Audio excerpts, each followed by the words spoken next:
This Film is Lit, the podcast where we finally settle the score on one simple question. Is the book really better than the movie?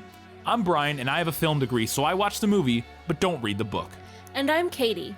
I have an English degree, so I do things the right way and read the book before we watch the movie. So prepare to be wowed by our expertise and charm as we dissect all of your favorite film adaptations and decide if the silver screen or the written word did it better. So turn it up, settle in, and get ready for spoilers, because this film is lit.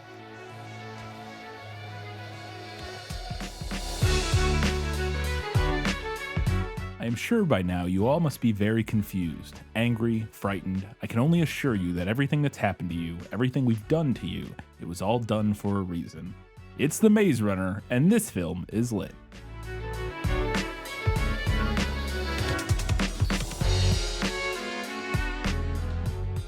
Hello and welcome back to This Film is Lit, the podcast where we talk about movies that are based on books. It's the first episode of our summer series, coming to you 1 week late. Before we get started, we wanted to explain briefly where we've been, what's been going on. We talked about this a little bit on Patreon, but figured we'd fill everybody in just so, I don't know how much people care or are curious. But in our day jobs, we both work in marketing. I do video. I'm a video director. And so we recently, over the past week, had an incredibly busy couple of weeks, actually. Big client. I had a shoot, and you were on the shoot for some of the days helping. But I had to shoot like every single day last week. I think I worked close to 65 hours last week on shoots for these big clients, directing and stuff like that. So early mornings, literally late evenings. I had a 4:30 call one morning. I didn't get home most days till like 6:30 or 7, depending on the day. So like 12, 14-hour days, like for almost a week and a half straight. And then all the prep before. Anyways, point being, we won't get into all the details, but that's what was going on. So we had a lot of work. And so it just was not feasible to get this read and then edit and recorded after, after working for 14 hours where my brain is just fried and then coming back and reading. It was just, so we had to push it a little bit. But we do have a plan. We're hopeful we can get back on schedule without actually missing any time. We'll see how, I think we can pull that off. Or basically like accelerate for like the next prequel and then get back on schedule. That's the plan, assuming I can get the next book read in time, which I should be able to. So we should get back on schedule, and then it should be good because the schedule at work has now calmed back down again for at least a little while. So that's what's going on. That's why we were a week late. I know we didn't have any updates during that time. Again, we were very busy and stressed out. So we do have so much to talk about on our first episode, though, of the 2025 summer series. If you have not read or watched The Maze Runner, we're going to give you a brief summary of the film in Let Me Sum Up. Let me explain. No, there is too much. Let me sum up. This summary of the film, The Maze Runner, is sourced from Wikipedia. A teenage boy awakens in an underground elevator without memory of his identity. A large group of male youths greet him in a large grassy area called the Glade, enclosed by massive stone walls. The Gladers have formed a rudimentary society, each taking on specialized roles. The boy learns that a vast maze encircles the glade, and it is their only means of escape. During the day, designated runners search the maze for an exit and return before its gate closes at sunset. After a fight with Gally, the boy remembers his name is Thomas. Thomas is attacked by Ben, a runner who was stung and left delirious by a griever, one of the biomechanical creatures that roam the maze at night. The Gladers force Ben into the maze as there is no cure for his condition and leave him to die. The next morning, Albie, the Glade's leader, and Minho, the lead runner, retrace Ben's steps inside the maze. However, as the sun sets, Minho reappears at the gate, dragging a badly injured Albie who has been stung. Unable to reach the glade in time, Thomas runs into the maze to help, leaving all three trapped. Thomas is chased by a griever but manages to lure it into a closing passageway, crushing it. The three survive the night and return the next morning. A girl arrives in the elevator with 2 syringes of griever antivenom and a note saying that she is the last to enter the glade. She recognizes Thomas, but he does not remember her. Gally accuses Thomas of disrupting the peace between the Gladers and the Grievers and insists he must be punished. However, Newt, Albie's second in command, designates Thomas as a runner instead. Thomas, Minho, Frypan, Winston, and Zart enter the maze to locate the Griever's corpse and retrieve a mechanical device inside of it. Minho later shows Thomas a maze model based on previous explorations and explains that numbered sections open and close in a fixed sequence. Thomas realizes that the device corresponds to a specific section of the maze. One of the anti-venom syringes is used on Albie, who recovers quickly. Minho and Thomas venture back into the maze with the device and discover a potential exit, but are forced to retreat after a series of traps suddenly activate. Later that night, the maze entrance remains open, and additional gates open up, allowing Grievers to invade the glade. Albie, Zart, and many other Gladers are killed, leading Gally to blame Thomas for the chaos. Thomas, who has been experiencing fragmented memory flashes since his arrival, stabs himself with a severed Griever's stinger to recover his memories before receiving the last dose of the antivenom. While unconscious, Thomas remembers that he and Teresa once worked for the World Catastrophe Kill Zone Department, WCKD, the organization behind the maze, and that all the Gladers are being used as test subjects for an experiment. He awakens and reveals his past. Having taken command overnight, Gally plans to sacrifice Thomas and Teresa to the Grievers, believing it will restore peace. However, several Gladers free them and enter the maze together, while Gally and a few Gladers stay behind. Jeff and several other Gladers are killed by Grievers as the rest escape through the maze exit. The Gladers Who is Jeff? I don't know. I have no idea. I don't remember a Jeff in the book or the movie. Either. Okay. The Gladers eventually reach a laboratory strewn with corpses. In a video recording, a WCKD scientist, Ava Page, explains that massive solar flares followed by a pandemic caused the flare virus that has devastated the planet, and the Gladers were part of an experiment to find a cure for the virus. The recording ends with Page shooting herself as armed personnel storm the lab. Gally, having been stung by a Griever while following the group, declares that they will never be free and fires a gun at Thomas. Minho spears Gally, but not before he fatally shoots Chuck. This is the first mention of Chuck, I think, in this summary. It is, which is funny. As Thomas breaks down crying over Chuck, masked soldiers arrive and escort them to a helicopter, which flies over a vast desert wasteland toward a ruined city. Later, the supposedly dead scientists gather in a room with Page, who remarks that the experiment was a success and that the survivors are now entering Phase 2. All right. That was a summary of the film if you have not watched it. These summer series are a little bit different because we both read the books, for those of you that don't know. So we do these a little bit different. We don't have Was That in the Book. Sometimes we kind of have Lost in Adaptation, but we don't this week. But we do just get right into comparing the book and the film, what we like better in the book versus what we like better in the film. So we're going to jump right in to better in the book. You like to read? Oh, yes. I love to read. What do you like to read? Everything. We explain this every year, but if you're new here for the better or for our summer series, the way we're going to do this is when we do better in the book and better in the movie, we're going to kind of go through in the order of events of the book / movie and talk about what we prefer better in the book. And then we'll kind of restart when we get to better in the movie from the beginning of the story and go through it again. You'll catch on quick. It's easy. But the first thing we're going to start with is the things that we prefer in the book, which is a shorter list this year, not to spoil. It has more in it than I thought it was going to, honestly. It does. It absolutely does. So we jump actually quite a far ways in for our first note here, because you'll see why when we get to better in the movie in a minute. But the first note I had for better in the book was that I thought the banishment process in the book was gnarlier than what we see in the movie. In the book and the movie, when somebody gets punished in a certain way or like their highest form of punishment, basically akin to an execution, is they force somebody to leave and stay out in the maze overnight. Yeah, basically. And we see this in both the book and the movie, but in the book, the process I thought was a little more gnarly because in the movie they just have these poles that are like have like sticks on the end that they use to like push them. Yeah, and then they all have spears. And Some of them have like, spears and some of them have these like pushing sticks. Yeah. And they just push the person out into the maze, which is dark and creepy in its own way. But in the book, they have this collar thing that they attach to the end of a very long pole and use as that to push them out into the maze. And then the pole like disconnects as the maze is shutting. Yeah. And it traps them outside.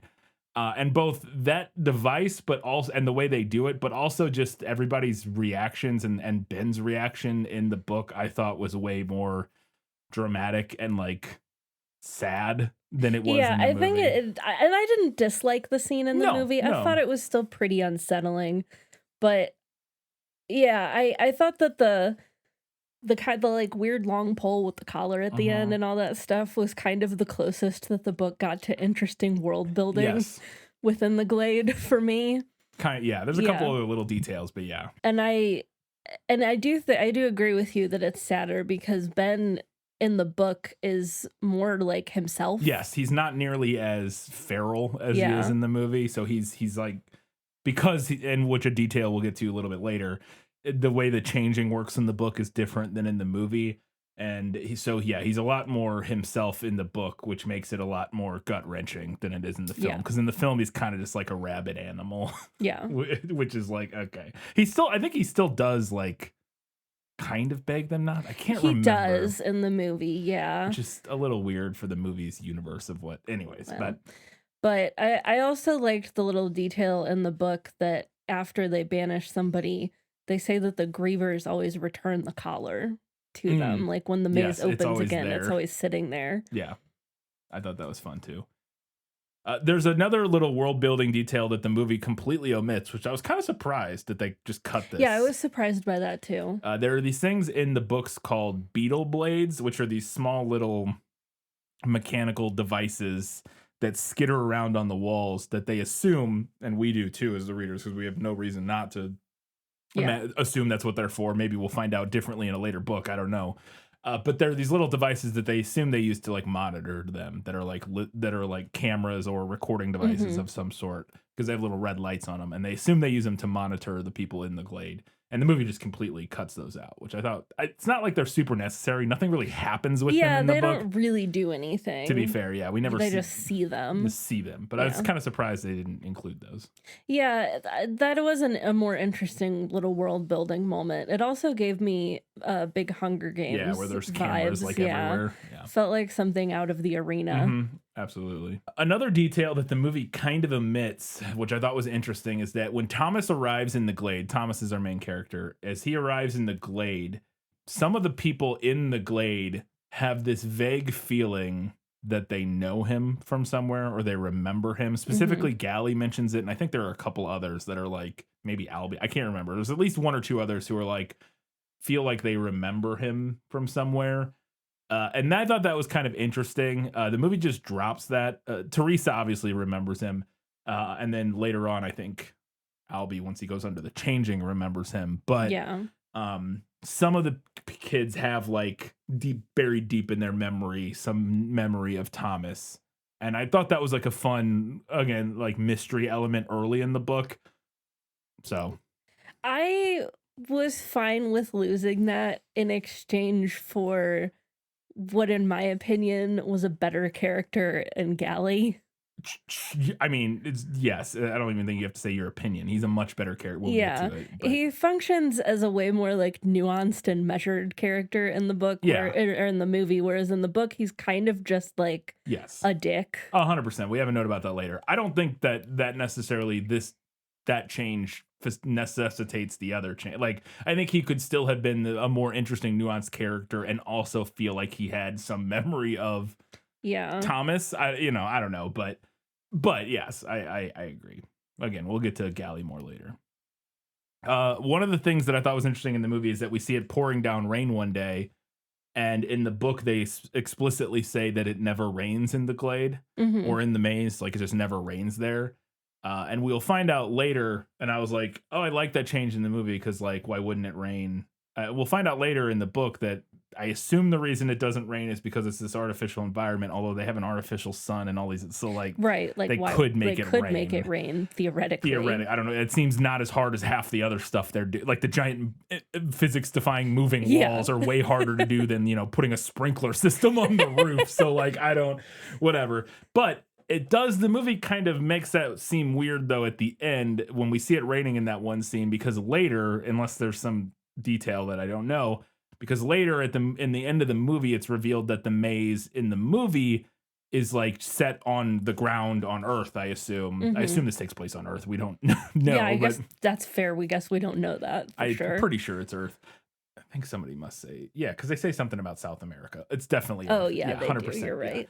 Yeah. And so it definitely takes place on Earth. But when we see it in the book, and we'll get to this, I assume the maze is like up in the air is kind of or something, because when they go down the slide, like the chute at the end, they go down like a really long slide at one point, which I assumed meant this was like up in a tower or so. I don't even know. Or in the mountains or something. And so, because they have to like end up like underground, or maybe it wasn't underground, maybe it was up on the ground level, and then the base is way underground or something. Which would make more sense maybe to deal with if the environment is all destroyed. Messed up. I guess that would make sense. So then maybe it is the same in the movie and the book, that it is just like up on the surface. But in the book, it has like a dome over it. It's covered because we see the sun go out later, which we'll talk about. But in the movie, it rains, which doesn't make sense later, because when it's revealed to be, when we pull back and see where the maze is in the movie, it's like in the desert. Yeah. So I was like, oh, wait, never mind. I assume it's in the scorch, which is a detail we find out about later, where like the catastrophic event that happened was a solar flare, and it like they say along the equator, it created this whole area called the scorch. And I assume the maze is like right on the edge of it or something, because it seems like the next book is about them going through the scorch based on the name of the book. I don't know. Anyways, I just thought it was I was like, oh yeah, rain, fine, sure. And then later I was like, oh wait, it shouldn't be raining. They're in like very clearly the desert, but whatever. Right. Not that it never rains in the desert, right? But well, and I mean not just the desert, but like a catastrophically made like super desert, basically. Yeah. I unfortunately was more confused about how the glade and the maze worked in the movie than I was in the book. Like, especially with the reveal, like you said, that it's like an open air, or at least seems to be an open air spot, because the helicopter just like flies out. Right. It almost makes me wonder if maybe there was an earlier plan or something to have it be more of like the artificial environment, and then at some point they just changed their mind. But I don't know. I don't know, because the reveal of where the maze is was kind of strange in the film to me. I just wanted to give a shout out to this one line from the book. So Thomas has a hard time getting along with most everybody else in the glade. Yes. And there's just this one line. He hated all of them except Chuck. Yeah. Because Chuck is his only friend. One little thing that the book does that I liked that the movie doesn't do much of is we get to see a little bit more of the glade in the book, which makes sense just because of time.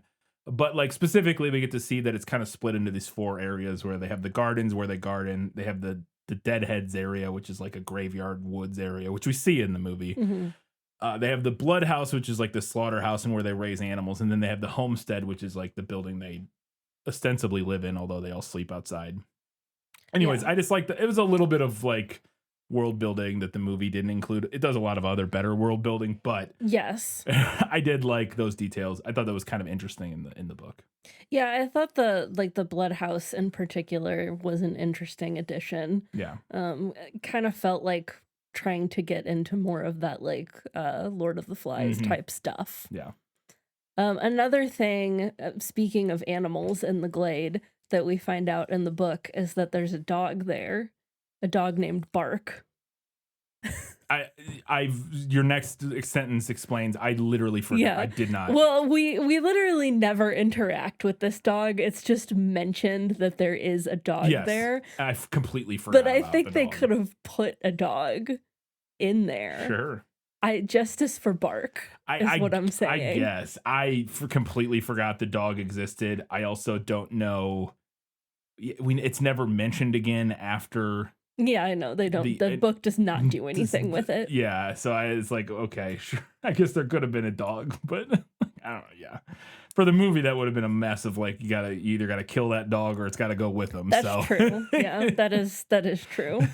Yeah. One of the things I liked is that when he go in the book that didn't make it in the movie, and we see this scene in the movie where he goes to the graveyard area in the woods and he sees some of the graves of like the dead previous gladers or whatever, and that's when he gets attacked by Ben. But one of the things we see in the book that's not in the movie that I thought was fun is when he's like trying to come up with ways like how they could get out of the maze / the glade. And he asks, and it's that scene we see in the movie where they're like, we tried that. But one of the things he asks is like, has anybody tried? Well, you can't go down in the box that brings people up, but Yeah. like when the hole's open, can you like rappel down there, jump down there or whatever? And they're like, yeah, one kid tried to years ago or whatever. And like we made like ropes out of vines and he like climbed down there, but then he got cut in half by a giant saw or something. Yeah. And when Thomas goes to the graveyard, they have a grave for him with a plexiglass cover on. It's kind of insane now that I think about it, but it has like a plexiglass cover so you can see down into the grave. It's very convoluted and stupid now that I like think about it. I'm like, why would you do that? Why? Anyways, well, they say it's like a warning or whatever. But he looks and he sees, because he couldn't tell if they were joking or not about this, and then he sees the kid's body and his skeleton like cut in half in the grave. And Which doesn't really prove anything. No, I thought that was funny though, and I was. Yeah, they have like a Snow White grave that they can see into as a warning to everyone else. Don't rappel down the box hole, I guess. Okay, I guess. Sure. Whatever.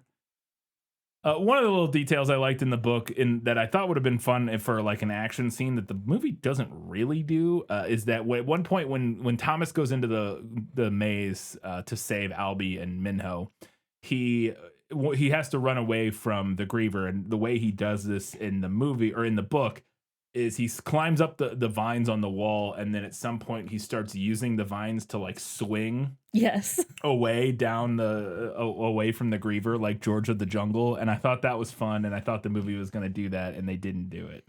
I think that would have looked goofy. I think you could have done it, because the way I imagined it in the book was pretty clumsy, and like it's not like he's like good at it, he's just kind of like getting by. I think they could have done it, but I mean, the movie's action scene's fine. It's fine. Yeah.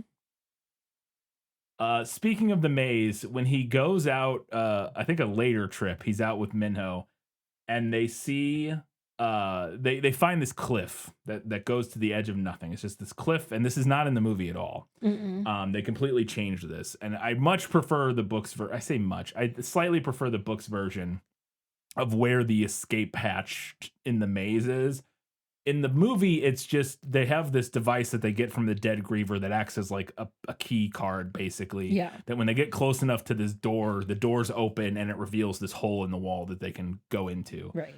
In the book, they get to the edge of this cliff in the maze that goes off into nothingness, and at one point they use it to kill some. Well, they try to kill some grievers. Is that some grievers are chasing them, and they lemmings them or whatever, where they have them running at the cliff and they jump out of the way at the last second, and the grievers go off the cliff, but then they realize the grievers don't like fall into the nothingness, they just disappear, and they just like vanish. And they're like, what? That's weird.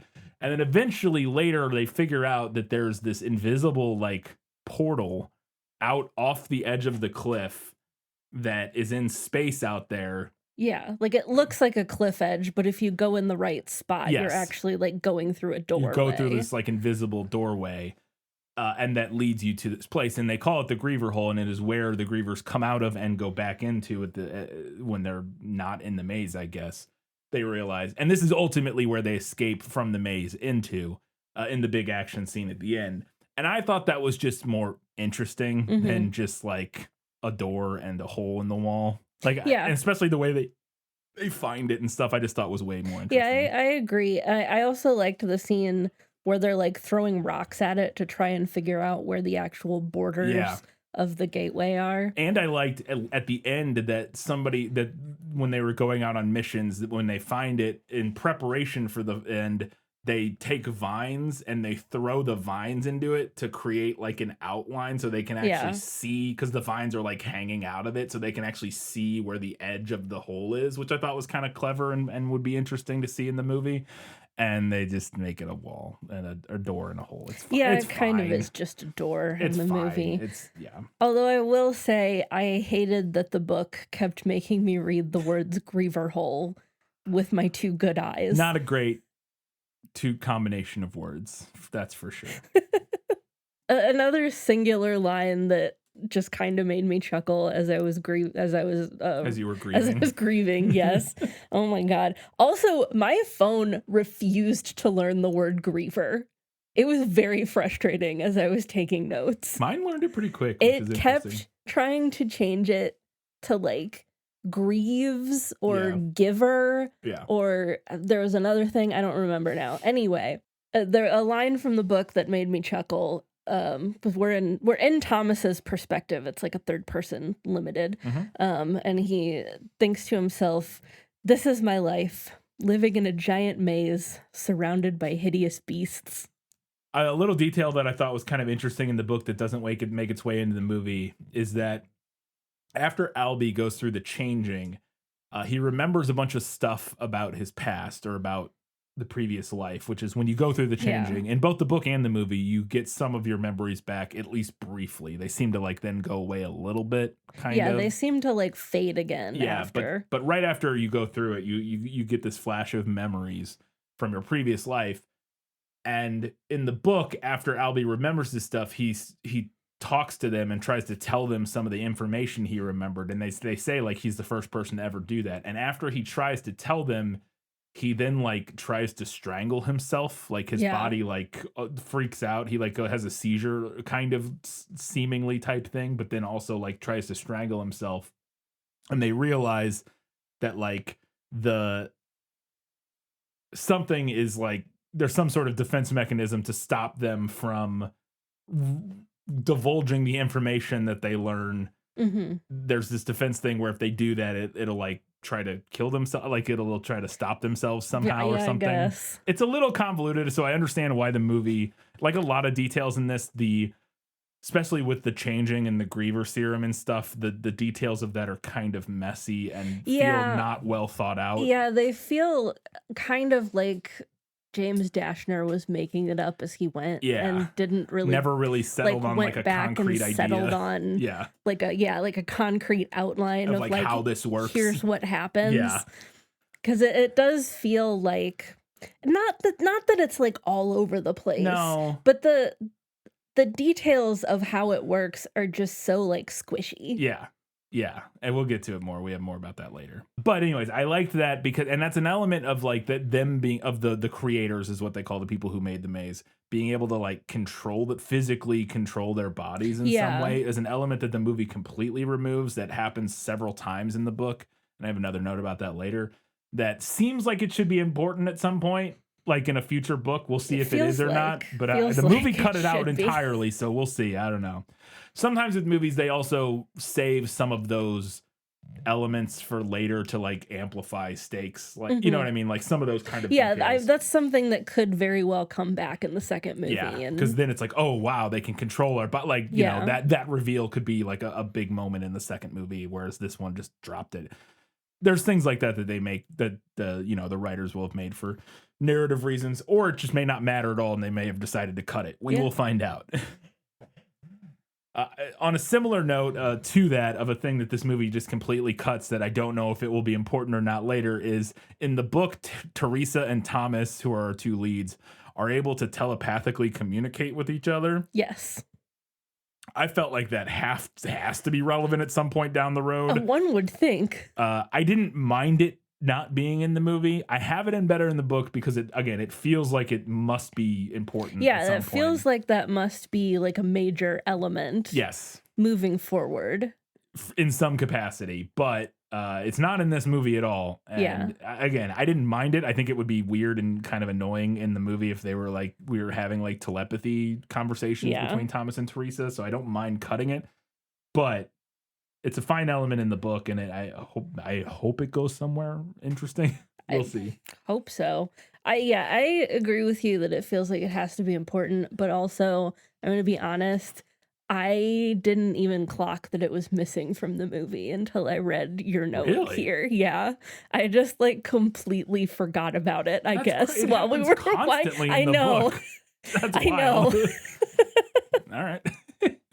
A little detail in the Glade that I liked more in the book than the movie is the design of the slammer. Mhm. In the book or in the movie, it's just like a pit. They call it the pit. They don't call it the slammer for one. And it seems to just be like kind of a hole in the ground that they put like Yeah. bamboo And not even bars particularly over. deep or No, anything. no, it's just kind of like this little dugout hole.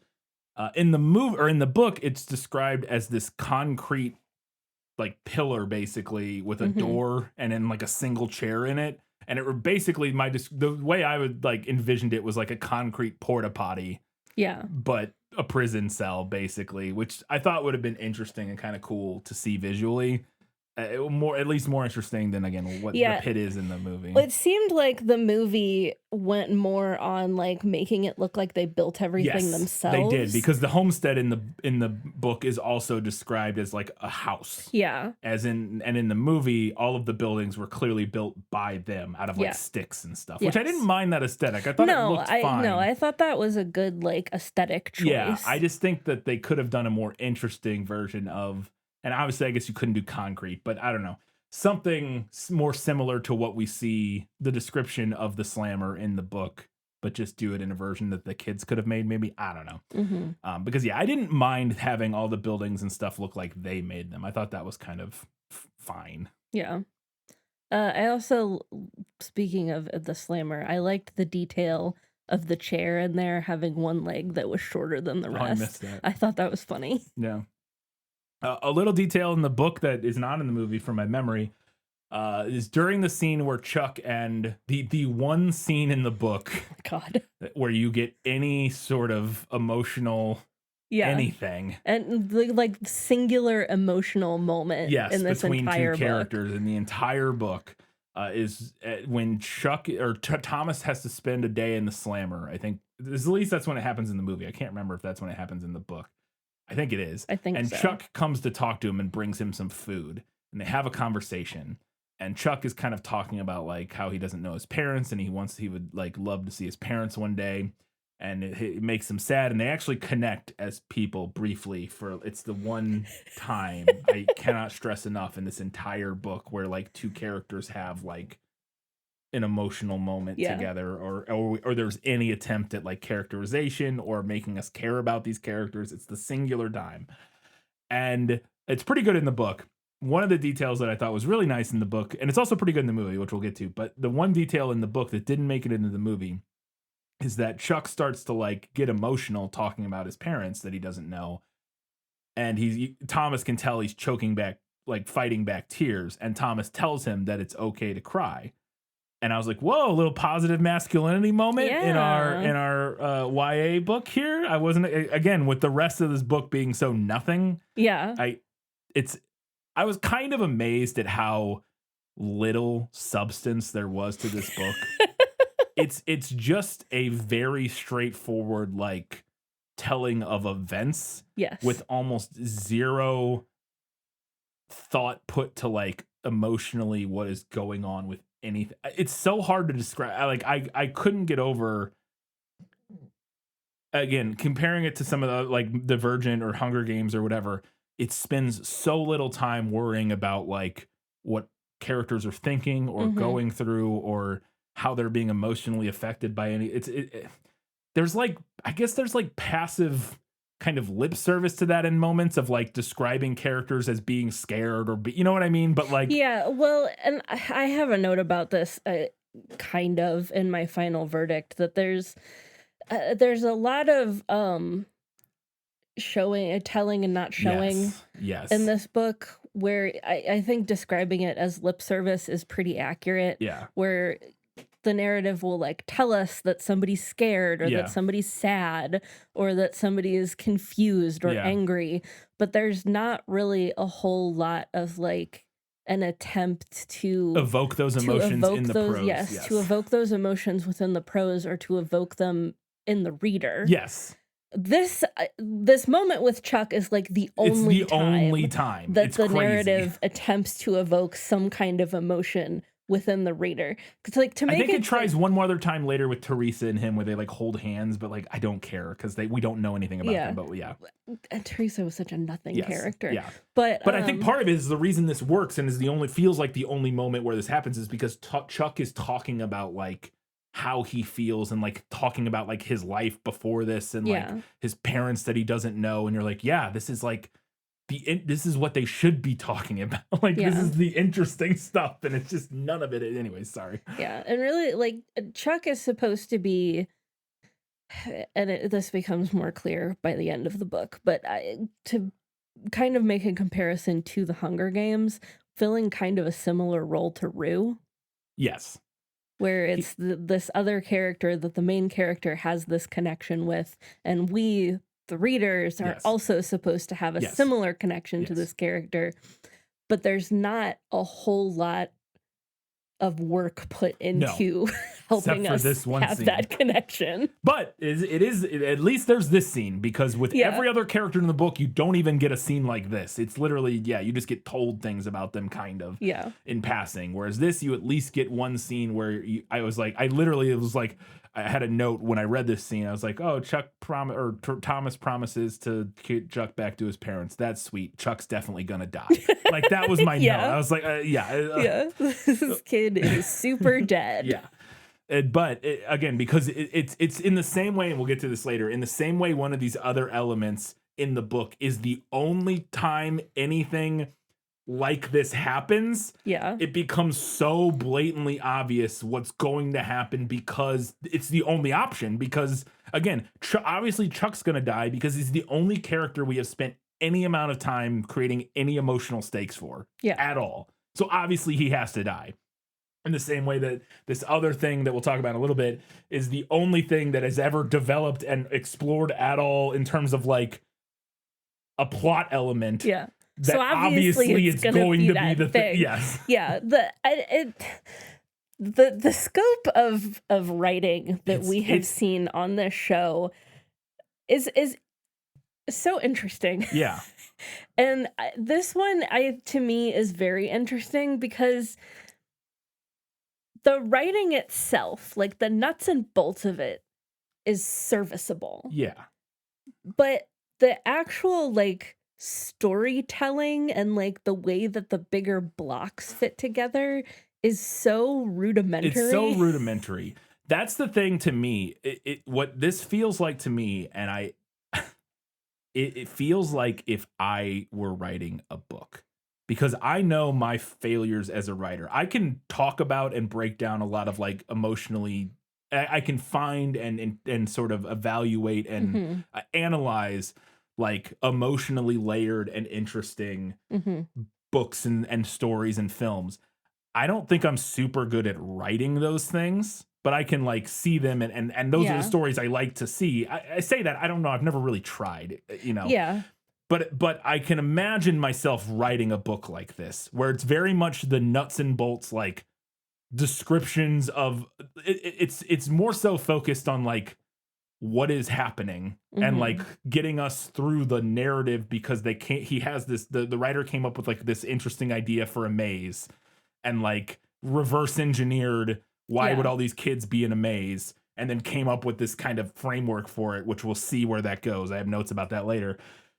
But like came up with that idea and then reverse engineered like why are these kids in the maze, but then spent like seemingly zero time going, okay, now I need to come up with interesting characters to put in this scenario, and just said, nah, he didn't seem to care about that. Well, I don't know. It's interesting because like he clearly understands that like, okay, if I am going to kill off this character and I want it to be a big emotional moment at the end, I need to have an emotional moment before that with this character. Like he clearly, the author understands the nuts and bolts of how that works. Yes.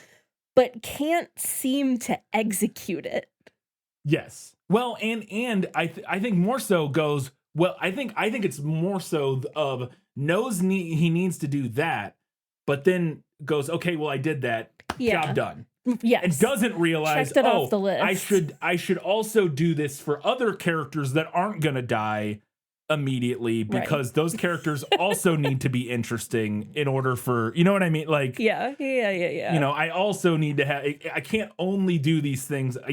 He understands the setup and the payoff for the very important things where, like, that have to be in place for the story to work at all. Yeah. But for the story to be good, there's a bunch of other parts that need to be fleshed out, and that stuff is all ignored.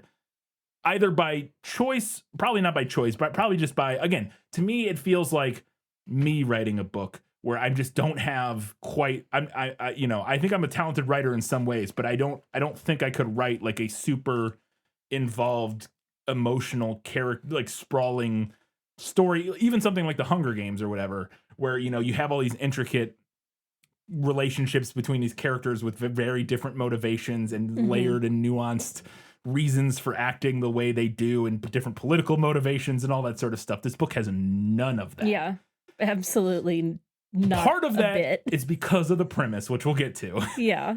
I think it's held back by its premise a little bit, but anyways, it's fascinating. But yeah, it's this one moment is like the only moment in the book. And like I said, I did appreciate though that we get a little bit of positive masculinity. Yeah, for sure. At least that's something in this book. Another little detail that doesn't make it in the movie that I liked is they mentioned that they have runny undies, is what they call them. Yes. Which is what the runners wear, yes. so that they don't chafe. That cracked me the fuck up. The fact that Dashner felt it was important enough to clarify that they had access to special underwear to protect their balls while they were running. Hilarious to me.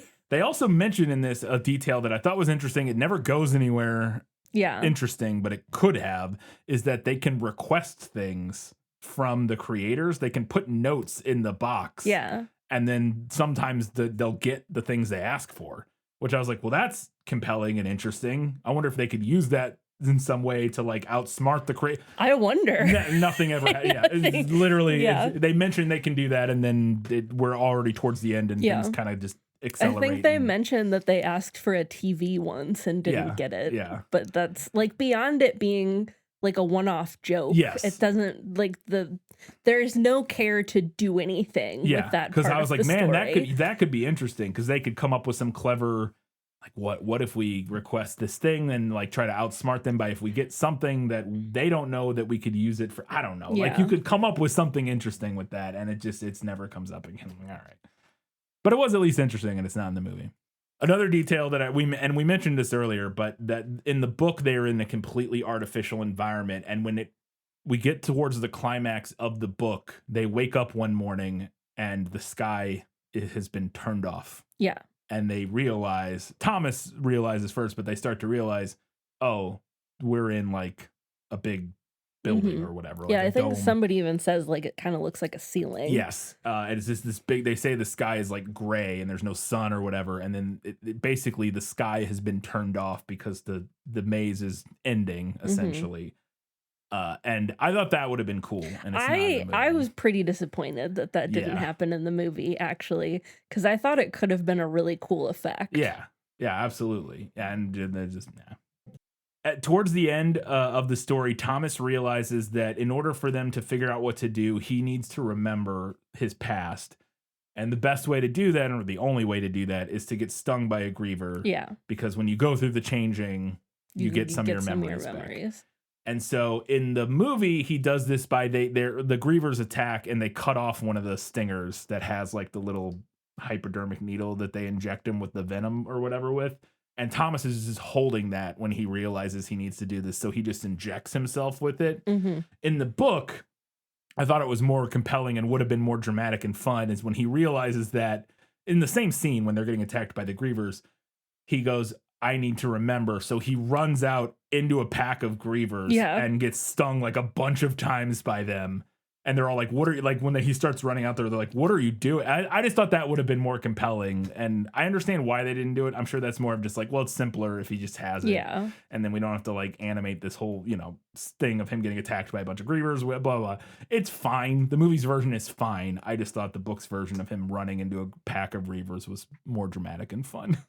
Well, I wonder if maybe that had something to do with the rating too. Could be. Yeah. Could be. Yeah.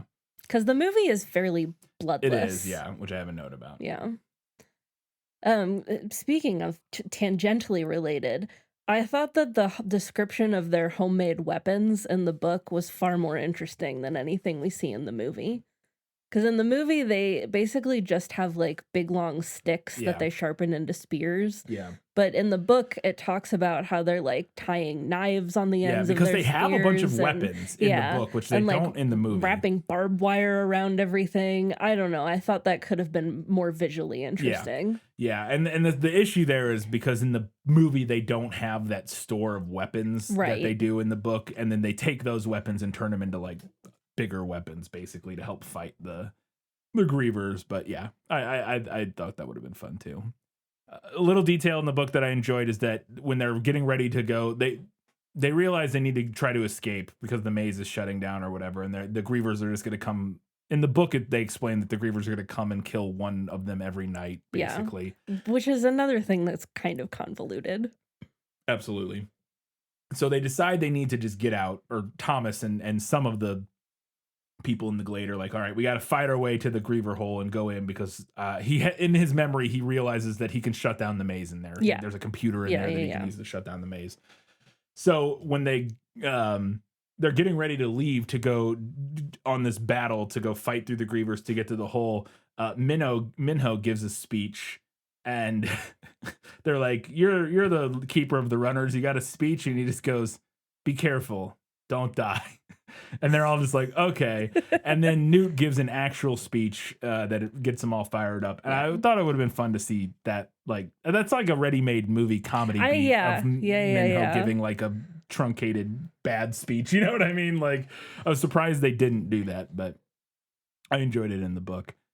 Speaking of that, when they do go to fight, and you mentioned this earlier, in the book, they have to fight their way to the edge of the cliff, and there's like 15 grievers between them and the cliff. Yeah, that they it's have like to a fight crazy their way number through. of grievers. There's a ton of them that they have to fight their way through. And like, there's 40 of them when they get there, and like half of them make it into the hole, essentially. And so like a lot of them are just getting like murdered by grievers. And the movie, you see a couple people like get thrown off because there's like a cliff on the side of the ramp that they're on in the movie, and you see like a kid get thrown off that or whatever. So you see a couple people presumably die, but it's very bloodless. And again, understandably so. This is like a PG-13 movie made for, teenagers and preteens. So I understand why they don't have like this big bloody messed up battle at the end, but it definitely ups the stakes in the book that a bunch of these kids are roaring into battle into their deaths, essentially. A moment that cracked me up in the book was after this battle, they're like taking account of who all died. And somebody, I forget who says it, is like, half of us are gone. Yeah. But so-and-so and so-and-so, and then basically names every single named character. Yes. All the characters who characters die with are names characters you've never heard of made before. It. Don't worry, you guys. All the named characters are fine. Yeah, Jeff dies. Who the fuck is Jeff? I don't know. Yeah. Because isn't that what it was in the summary? Yeah, Jeff. Yeah, Jeff and several other bladers are Jeff killed by grievers. It actually is fitting that we were like, who the fuck is Jeff? Because it's the same in the book. The people who die are no-named people that you have no idea who they are. They shut down the maze by punching in some codes or whatever. It's different in the book and the movie. We'll talk about that. We'll get to that in a later segment. After they shut down the maze though, they get into this like lab in the book. And similarly in the movie, they get into the place where it's the lab for Wicked, which is the organization that runs this maze. And in the book, they arrive and they're all there. Like the Wicked people are all there and all alive. The scientists and fine. are like watching them. They're like watching them. And this woman walks in who we never hear her name in the book. I assume later that is supposed to be Ava, who is like the main woman. But she comes in, and while she's like talking to them, and as she's talking to them, some guys with guns burst through the door and just execute her in front of them and just like shoot her. And it's like, holy, what is happening? Like, it's crazy. And the movie does this by having all of that they arrive and all of the scientists and stuff are dead already. Mm-hmm. And then they watch a recording of Ava doing like a video recording while all of the gunfire is happening in the background and like the guys with guns are coming in shooting everybody. Yeah. And then she shoots herself. And I thought that was really silly and kind of cheesy, and just much preferred because the book's version is such like a whoa, what? Yes, that was wild reading the book. I was like, what is this Deus Ex Machina happening in front of my eyes? Yeah. And that was one thing that really made me wish that I had maybe watched the movie before reading the book, or that we had like a non-reader control group for this episode. So if you were somebody who just watched the movie, let us know how you felt about this, because I felt like watching the recording and the movie made it feel obvious to me that it was staged. I thought it looked pretty obvious, yeah. Whereas in the book, I was like completely surprised, very caught off guard. Yeah. But I don't know, like I'm questioning whether the movie meant it to look like it was staged, or if I just think that because I already knew it was staged from reading the book. So it looked more fake to you because you knew because it I was. knew it was fake. Yeah, I don't know. So if you only watched the movie, please chime in and let us know what you thought of that scene. If you were surprised at the end when it was revealed that Ava was like alive and it was all like a ruse or not. Like, in the book and the movie, after this all happens they slightly change the order of events in the movie, but after they get to the lab, and Ava is there and alive in the book. She's dead in the movie, but Gally shows up. In the book, Gally is with Ava. Like, she brings him in with her. And in the movie, he just shows up.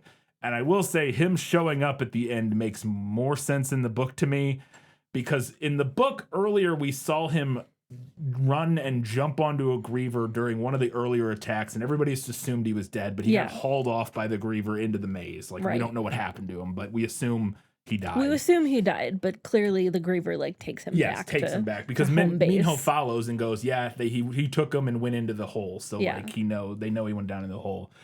And so you're like, oh, he was alive and they got him and now they're using him or whatever. And in the movie, he just shows up behind them. He just like appears there.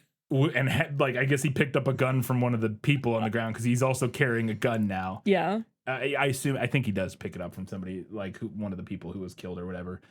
And so I thought that, because you're like, how did he get there? But also there's a detail that the movie completely cuts out, is that in the movie, he's seemingly just motivated by his anger. He is stung at this point, I think. Yeah. His eyes are all weird. Yeah. But he's seemingly exclusively motivated by his anger at Thomas for ruining everything, essentially, because the whole premise, and we'll get into this, the whole premise is that they kind of tweak Gally's character quite a bit. And in the movie, he's more of this like voice of like, no, we should stay here.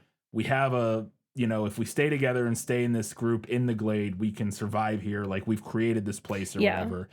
And in the book, that's not really his motivation. In the book, his motivation is he hates Thomas. Question mark. Because reasons. Because he remembers him, kinda. But in the book, when he shows up and kills Chuck accidentally while trying to kill Thomas at the end, in the book, he explicitly says, as he pulls out a knife to throw at Thomas, he's like, they're controlling me, or I can't control this or something. He has some line about how it's like he's not doing this. And then he throws the knife and Chuck gets killed. In the movie, he absolutely intentionally just shoots at Thomas. And Chuck gets hit and dies. But again, he is stung and has gone through the changing, so he's like not completely of his own mind. It's a little messy. Anyways, I like everything else the movie does with Gally other than this last scene. I felt like the book's version of the ending.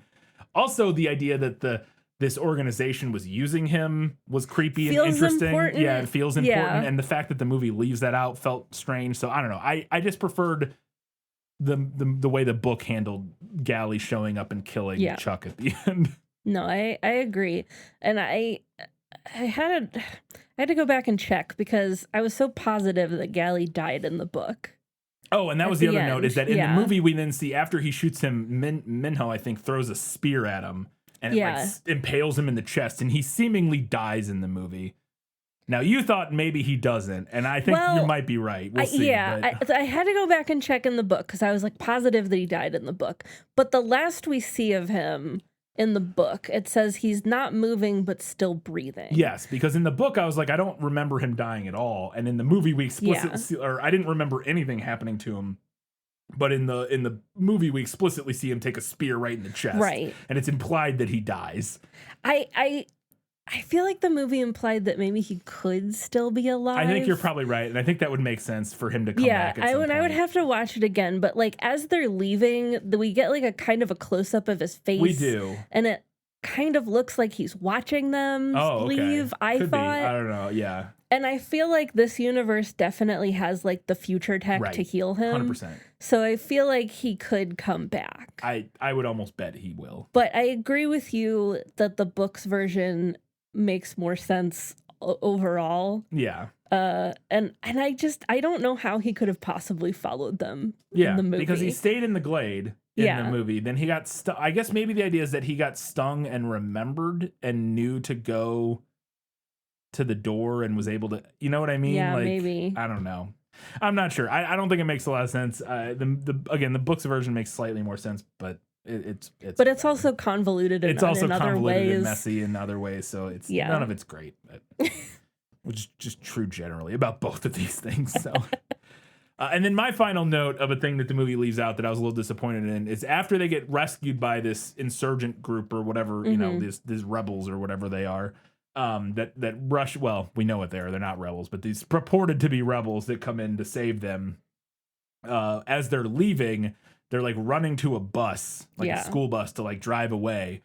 And as they're going to the bus, Thomas gets tackled by this woman, I guess is just outside or whatever. Yeah. And she like tackles him, and she says she like is covered in all these sores and she smells crazy. She smells like milk or something, like spoiled milk or something like that. And I assume we're supposed to assume that she is infected by this pandemic, the flare is what it's called. But she runs over and she tackles him, and she's like, "You're gonna save us all from the flare. Don't believe what they tell you," or something like that. And she says this cryptic thing to him as she's like tackles and holding him down.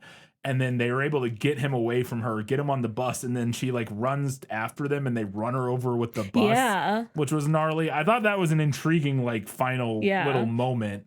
And the movie just cuts that out completely. Honestly, everything that happened after their quote unquote rescue gave me like a little shining sliver of hope for book 2. I could not agree with this more. Because it felt like James Dashner was more interested in world building for outside of the maze than inside. There was like more world building in that little short scene where they're going to the bus than in the entire other 360 pages of this book. Again, partially because he's hamstrung by the premise where we're supposed to, we're in this maze and nobody knows why they're there and we don't know why they're there, so we can't learn anything. Like we are also equally in the dark intentionally because of the premise. And I agree. I actually, like I said, like you just said, I was like, okay, maybe that now, like most of my problems with this book will be solved going forward because we don't have to stick to the nobody remembers anything, nobody knows anything about themselves. You know what I mean? Like we can move past that and actually start learning things about the characters. And then like theoretically they'll be able to like find out new information now that they're outside of the maze. Yes. Again, they're still in the experiment, so who knows how many, but ideally, hopefully, they'll at least be able to learn a little bit about themselves and will be able to get more of that character stuff that makes it interesting at all and not just like a puzzle box that we're trying to unsolve or, figure out. I very similarly, I was like, okay, maybe the second, like maybe it'll get better from here. Like this is at least like an interesting ending. Like maybe something compelling will happen. One would hope. We will see. Also, I liked that they got to eat a pizza. Yeah, they at the end of the book, like, we get pizza. They got a pizza party after getting out of the maze. I was happy for them. Yes. I was though concerned that the book did not mention whether or not they got to bathe. I assume they did because they went down the big long tunnel and it was like slimy. Yeah. And then they also killed a bunch of grievers and were covered in griever goo or whatever. So I hope they got to bathe. One would hope. All right, those are all of our notes for things that we thought were better in the book. It's time now to discuss what we thought was better in the movie. My life has taught me one lesson, Hugo, and not the one I thought it would. Happy endings only happen in the movies. Literally 5 minutes into this movie, we both had like a visceral reaction to the first few minutes of this movie. I wrote, the first note I wrote while watching the movie was, I can already tell this is going to be so much better than the book. And I think one of the first details that really helped was that after Thomas arrives, he immediately bolts. He runs. And Newt yells, "We've got a runner!" And he just runs, and then he's like, eats shit and falls. I can't remember what happens. Yeah. It doesn't really matter. But just immediately planting the seed of like little foreshadowing moment. Yes. And just adding that, because that does not happen in the book. He just comes up and he just kind of like talks to people or whatever. But him immediately running and planting that seed of like, okay, he's a runner. He like, what does he do when he sees a problem or when he's scared or when he doesn't know what to do? He runs. Boom. Maze He's Runner. a That's runner. the name of the. All right. And I was like, God, he's an amaze and he's running. Yes. I'm like, this is from moment one. I can already tell this is going to be so much better than the book, because it just like it almost seems too obvious, but it totally works. And it's just like, oh, it was so refreshing. And boy, did that happen continually throughout the film for the most part. Also, in a similar note, it helps so much in a film when you have bad characters that lack any characterization in a book, just by the mere property of translating it into a movie where you have actors playing those characters. The presence of actors. All of a sudden you have actual characters. Thank you, actors, for existing. Yes. And again, there's a lot of writer and director a bunch of other people go into that, but holy shit, you have actors doing a performance that instantly gives these characters character, like immediately, and you're like, oh my God.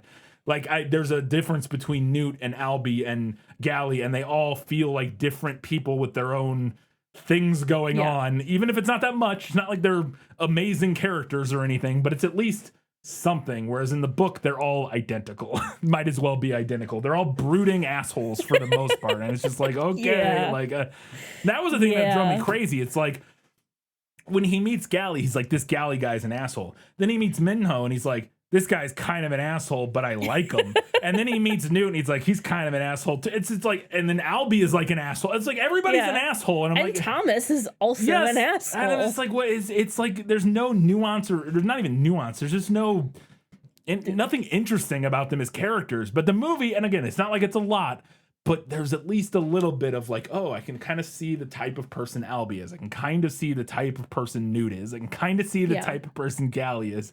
It's just, it's so much better. It reminded me, and we have other notes similar to this, it reminded me a lot of 50 Shades of Grey. Yes.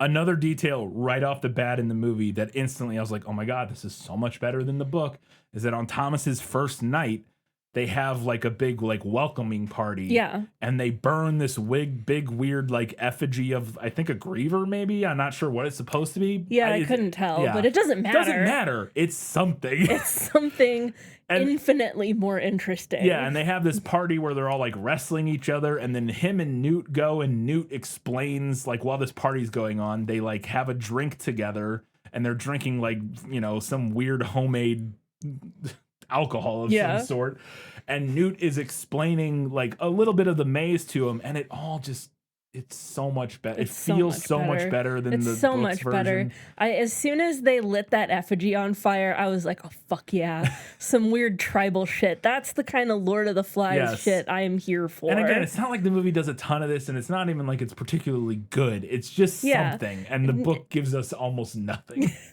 It's terror. It's crazy. Also, I think kudos to the movie for acknowledging that a bunch of teenage boys left to their own devices would brew their own alcohol. Yeah, absolutely. A world-building detail that is a huge W for the movie is the decision to change the name of the organization that designed the maze from Wicked, literally the word Wicked, WICKED, to the acronym Wicked, WCKD. Yes. Oh my God.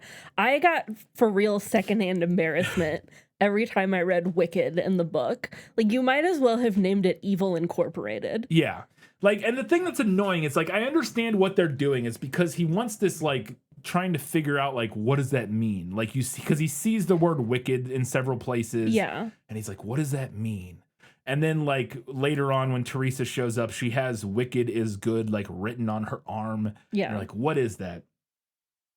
But it's so dumb because we find out it stands for World in Catastrophe Killzone Experiment Department. Yeah. Just the most ham-fisted acronym. It's the most ham-fisted acronym. And also, you don't put words like in acronym. You know what I mean? Like, That's not how acronyms work normally. Usually. So WCKD works because it's just World Catastrophe Killzone Department. Sure. Fine. Whatever. That sounds like a real thing, maybe. You know, like a sounds like a more nonsense. real thing than Wicked. Yeah, but and the thing that's annoying is that in the book, you could have them be WCKD and still do the wicked is good thing, like where like he doesn't see the word wicked on stuff, but you could still have the like mystery around when Teresa shows up, because we don't know what wicked is when she shows up. She could show up and she could have the thought in her head that she shares this with Thomas. Wicked is good. I don't know what it means. And he's like, oh, I don't either. And then eventually they see some thing on the wall that is like, WCKD department. And he's like, WCK, wicked is good. And then they were, like they put it together, but it was so dumb that the organization was literally wicked. It's not how acronyms work. It's not, it's just, it's so, again, a lot of it, it's so first draft. Yes. Oh my God. And it kind of drove me crazy too that like, okay, wicked, what does that mean? Sure. But at no point is he ever like, I don't know what it means, but it doesn't sound good. Yeah. Yeah, because it's the word wicked. Because that would be my first thought. Like, I don't know why this word is here, but it can't be good. Yeah, it's so straight. It's dumb. Another thing that's better in the movie, and we've talked about this briefly, but the way the changing and the grief serum is handled, I thought is way better in the movie because it's just simplified. It's just messy in the book. It's messy in both a little bit, but it's way messier in the book. One of the things that first cued me off in the movie to the fact that it was going to be different is that when he's talking to Newt in one of those opening scenes, Newt says, oh, you hear that? Those are grievers. We call them grievers. No one's ever seen one and lived to talk about it. And I was like, wait a second. Yeah, what? I was immediately at that line. I was like, interesting. Okay. Because in the book, the way several people in the book at this point, numerous people have gone through the changing because they have been stung by grievers and then get the serum and go through the changing and survive or whatever. So people have seen grievers and survived in the book and have lived to talk about it in the book. But in the movie, they changed that because the serum doesn't exist yet. They don't have it yet. Initially, there is no grief serum. In the movie, what happens is when they get stung, they just kind of go feral. They like turn into zombies, kind of. And they get banished. Yes. And then they banish them because they become these weird, like violent rage zombies. Yeah, basically. And I thought that makes perfect sense because like, well, you have this weird, we can't do anything with you. You're not, whatever. The thing in the book that was really weird and like didn't work to me and felt like poorly thought out was that unless it's a metaphor for something that I'm not, which I was trying to with the whole thing. I was like, what is this a metaphor for? Yeah, I was trying to sniff out the Mormon. I don't know enough about Mormonism. Maybe there's something there because obviously you get some vibes of like the Garden of Eden kind of thing, and like Thomas and Teresa being like, the man and the woman and blah. I don't know. Maybe there's something going on there, but I'm not sure. I couldn't piece together what it was. And I was like, maybe the changing is something to do with like forbidden knowledge or yes, something like that. Also, maybe some allusions to like just maturing and like and like going through puberty and becoming like, like when kids go through puberty and start to get like testosterone and become like assholes. I don't know. I don't know. But the thing that's really weird and convoluted in the book is that they say the whole thing is if you get stung by a griever, you die. If you don't get the serum. Right. You have to get the serum within some amount of time or you die. Or so they think. And that's a whole nother layer of weird convolutedness is they're like, oh, if you don't get it within like by that night, you die. But no, actually, it turns out you can go longer. They just assumed you died because nobody's ever gotten stung and then gone that long and then because, gotten the serum. Because in order to get stung, you have to be out in the maze. And in order to get the serum, you obviously have to get back into the glade to get the serum. And so anybody who has gotten stung and hasn't gotten back to the glade to get the serum has just spent the night in the maze, which means they die. Right. Because the grievers just kill them. So they assume you would die. It's, again, I cannot stress enough how like poorly thought out it is, in my opinion. Yeah. And then so the whole thing is, though, so if you get stung in the book and then you get the serum, you don't die, you go through the changing. Right. But also it seems like the changing kind of starts when you get stung. Yeah. And then gets exacerbated by the changing serum. Is the changing get it from getting stung, or is it from getting the serum? It's from getting the serum in the book. In the movie, it's from getting stung. Right. Yes. Yes. In the book, it's from getting the serum is like what puts you through the changing, kind of.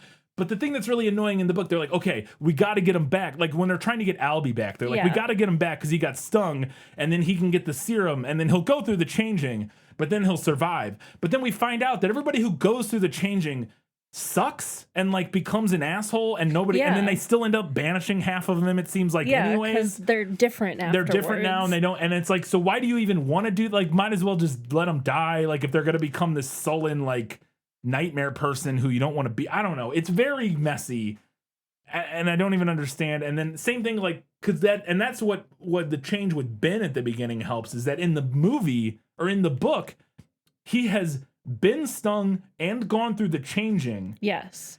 And then he attacks Thomas because he has these vague memories. Yeah. But he's not like actively like rage virused. He's just post changing. Right. Whereas in the movie, they make it where he has gotten stung and is like mid changing or whatever. And so he's like in the like rage he's virus. like on his way to becoming the rage zombie. Yeah.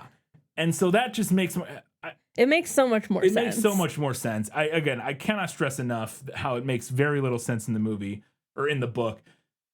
And then the other thing the movie does is they still need the grief serum because they need Thomas to get stung by the thing so he can remember, but also not become a complete rage zombie. So then the grief serum shows up and they only get 2 vials of it, but they're able to use that to stop the change or to I don't know what it does. Heal Albie? Yeah. And I guess the implication in the book is that Thomas is just going to not be a weird asshole. Because he goes through the changing in the book, and everything we know is that everybody who goes through the changing becomes like an asshole, kind of. Yeah. And again, but it's almost like with Albie, it's almost like he's depressed. Yeah. After he goes through and like gets his memories back. And I think the idea with that is that like, they remember the world previously and like all the bad shit, and so they're like, well, this is all pointless because even if we get out of here, what's the point? Like the world's fucked anyways. And I guess the idea is that Thomas is like different in that he knows more about like the mission and stuff. So like, or about like the test and what they're doing, so that him going through the changing, he'll still be able to like hold on to some level of like he can hope. Like look past that, or something. I guess. It's a mess. The whole changing thing in both is kind of a mess, but it's at least less messy in the movie. It's a little more streamlined in the movie, I think. I think it's a very clumsy plot device in both of them. Yeah. That is like, I can see what the Dashner was going for, but I just don't, I think he needed to sit and like, okay, let me really think through like what the effects of this are, and like what I want that to mean, and like why the effects are that, and like what the changing does to a person, and like what that it just feels like he didn't really think through that, and so just kind of like I feel like I say this so much when we cover YA properties for the summer series. It's reminding me very much of Divergent. These are very much, they're very similar, which is funny because I actually think Divergent felt more coherent than this already. Or maybe not more coherent, but more. It's like 6 of 1, I think. I think the thing that at least Divergent has that this doesn't is that at least in Divergent, some of the characters were there was better character work in Divergent. But I feel like I said this with Divergent. I know I said this with 50 Shades. Where are the content editors? Yeah, that's crazy for these especially series. For this. Like it's nuts. Like why was somebody not like I understand, okay, YA dystopian fiction, it's really hot right now. So we're get it on the presses. Yeah. But why was there not somebody going through this and saying, okay, man, this is an interesting idea. Yeah. Let's hammer out some details. It's got to be the thing you're saying. It's just, we got to get it on the shelf. Yeah, we got to get it on the shelf. It's good enough. And to be fair, I think I said to you, like, if I read this when I was 12, I would have liked it. I don't think it would have stuck with me like something like Harry Potter did. But I think I would have enjoyed reading it because it is like an interesting, fun, like chapter to chapter reading experience. It's also, and I was going to put this in my final verdict, and I never found a good way to work it in. But all of these series that we've done, this one feels by far, either intentional or not, would have the youngest readers. I agree. It's the simplest. Like it's the most like easy to read and digest. Like because there's not anything going on in it. Like you know what I mean? Like it's there's not like deeper like thematic layers or anything. Seemingly like it's just very much a straightforward like they're in a maze. Got to get out of the maze. What happens? I don't know. Whereas like Hunger Games has like a lot of like.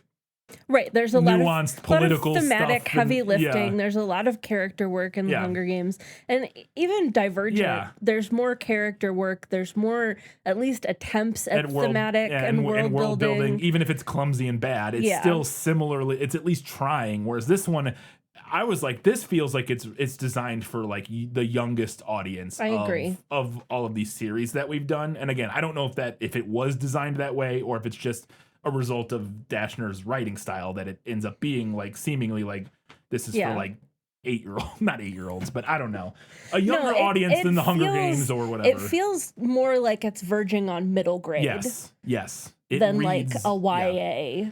Apart from its length, which it's a kind of long for like a middle, but a middle grade, but it is the content is very much like I could read this when I was much younger and get. And I think too. Another thing that kind of separates that is that there's almost a complete lack of that kind of romantic element that we often see with YA. I mean, Thomas thinks Teresa's hot, but that's about as far as that goes. And then also like the made up slang and like we can't have cursing, so we have to have made up cursing. But we can say the word shuck and clunk. And it does, like, it feels juvenile. Because there is actually some cursing in, like, Divergent, from my memory, right? Like, a couple, not much. No, maybe not. Maybe the movies might have added more. Maybe. I don't remember. Anyways. I completely agree.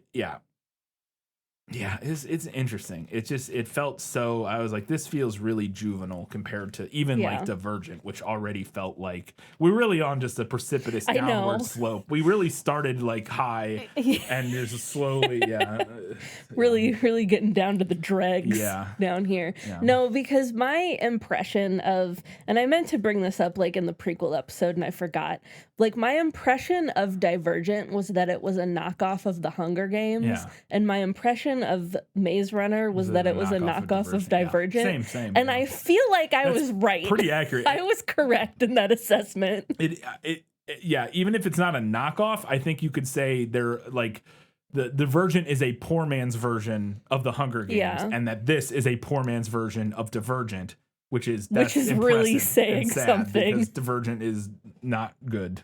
But it's. But again, it's hard to say that because it's clearly made for 10-year-olds. And like we're reading this as 35-year-old people who fucking do a critical analysis of literature going, hey, this blockbuster summer YA lit clearly designed for 10-year-olds is not a masterpiece. It's like, okay, like I don't know. It feels a little like overly harsh of what it is, but then there are also so many other properties that are written for younger people that are great. Absolutely. And that have great character work and that have great themes. Absolutely. I don't know. Anyways, anyway. back to the movie. I thought that the fight circle thing that they did at the party felt really true to a group of unsupervised teenage boys. Yep. I've never been an unsupervised teenage boy, but it felt right. Yeah. Felt accurate. 100%. I also really liked that Thomas and Gally like duke it out and then shake hands. Yes. And that was one of the, I had that note because it was such like, I was like, oh my God, already Gally's character is so much better than it is in the book because he feels like a real person. Right. Well, yeah, in the book, he's like just immediately dialed up to 11 and his only like, personality trait is that he hates Thomas. Yes. And this just felt so much more nuanced where like they kind of butt heads initially, but then they come to like an understanding. And you can tell, and the movie makes it very clear that like he's an asshole, but his assholery in the movie is motivated by his desire to protect the Glade and the people in the Glade, and which then informs his actions further on down the line. Yeah. You know, storytelling. Which to be fair, to go back a little bit on my point about the ending with Gally, I at least understand what the movie was doing there, is that having him not be controlled by the creators or whatever, by Wicked at the end, means that his motivation there at the end is it follows from everything we know about him. That is true. Of him trying to protect the Glade and the people in the Glade and him being an asshole because of that. And he sees Thomas as the person responsible for ruining all of that. And so that's why he shows up at the end, and it is a complete character like arc for him, and his final moment is seemingly final moment is motivated by everything that led up to that, as opposed to just being like, well, the bad guy's brain controlled him to throw a knife at it. You know, like I understand that at least. That being said, I still think I prefer the book's version just because I don't know. Well, I'm just interested to see if the books do anything with the like mind control. That's true. I could puppetry. I could change my mind later. Yeah. Like, but if come book 3 or whatever, where if Gally shows back up or if he doesn't, whatever happens with all of that could change my reading of what the first movie did. Yes, we'll see. Absolutely.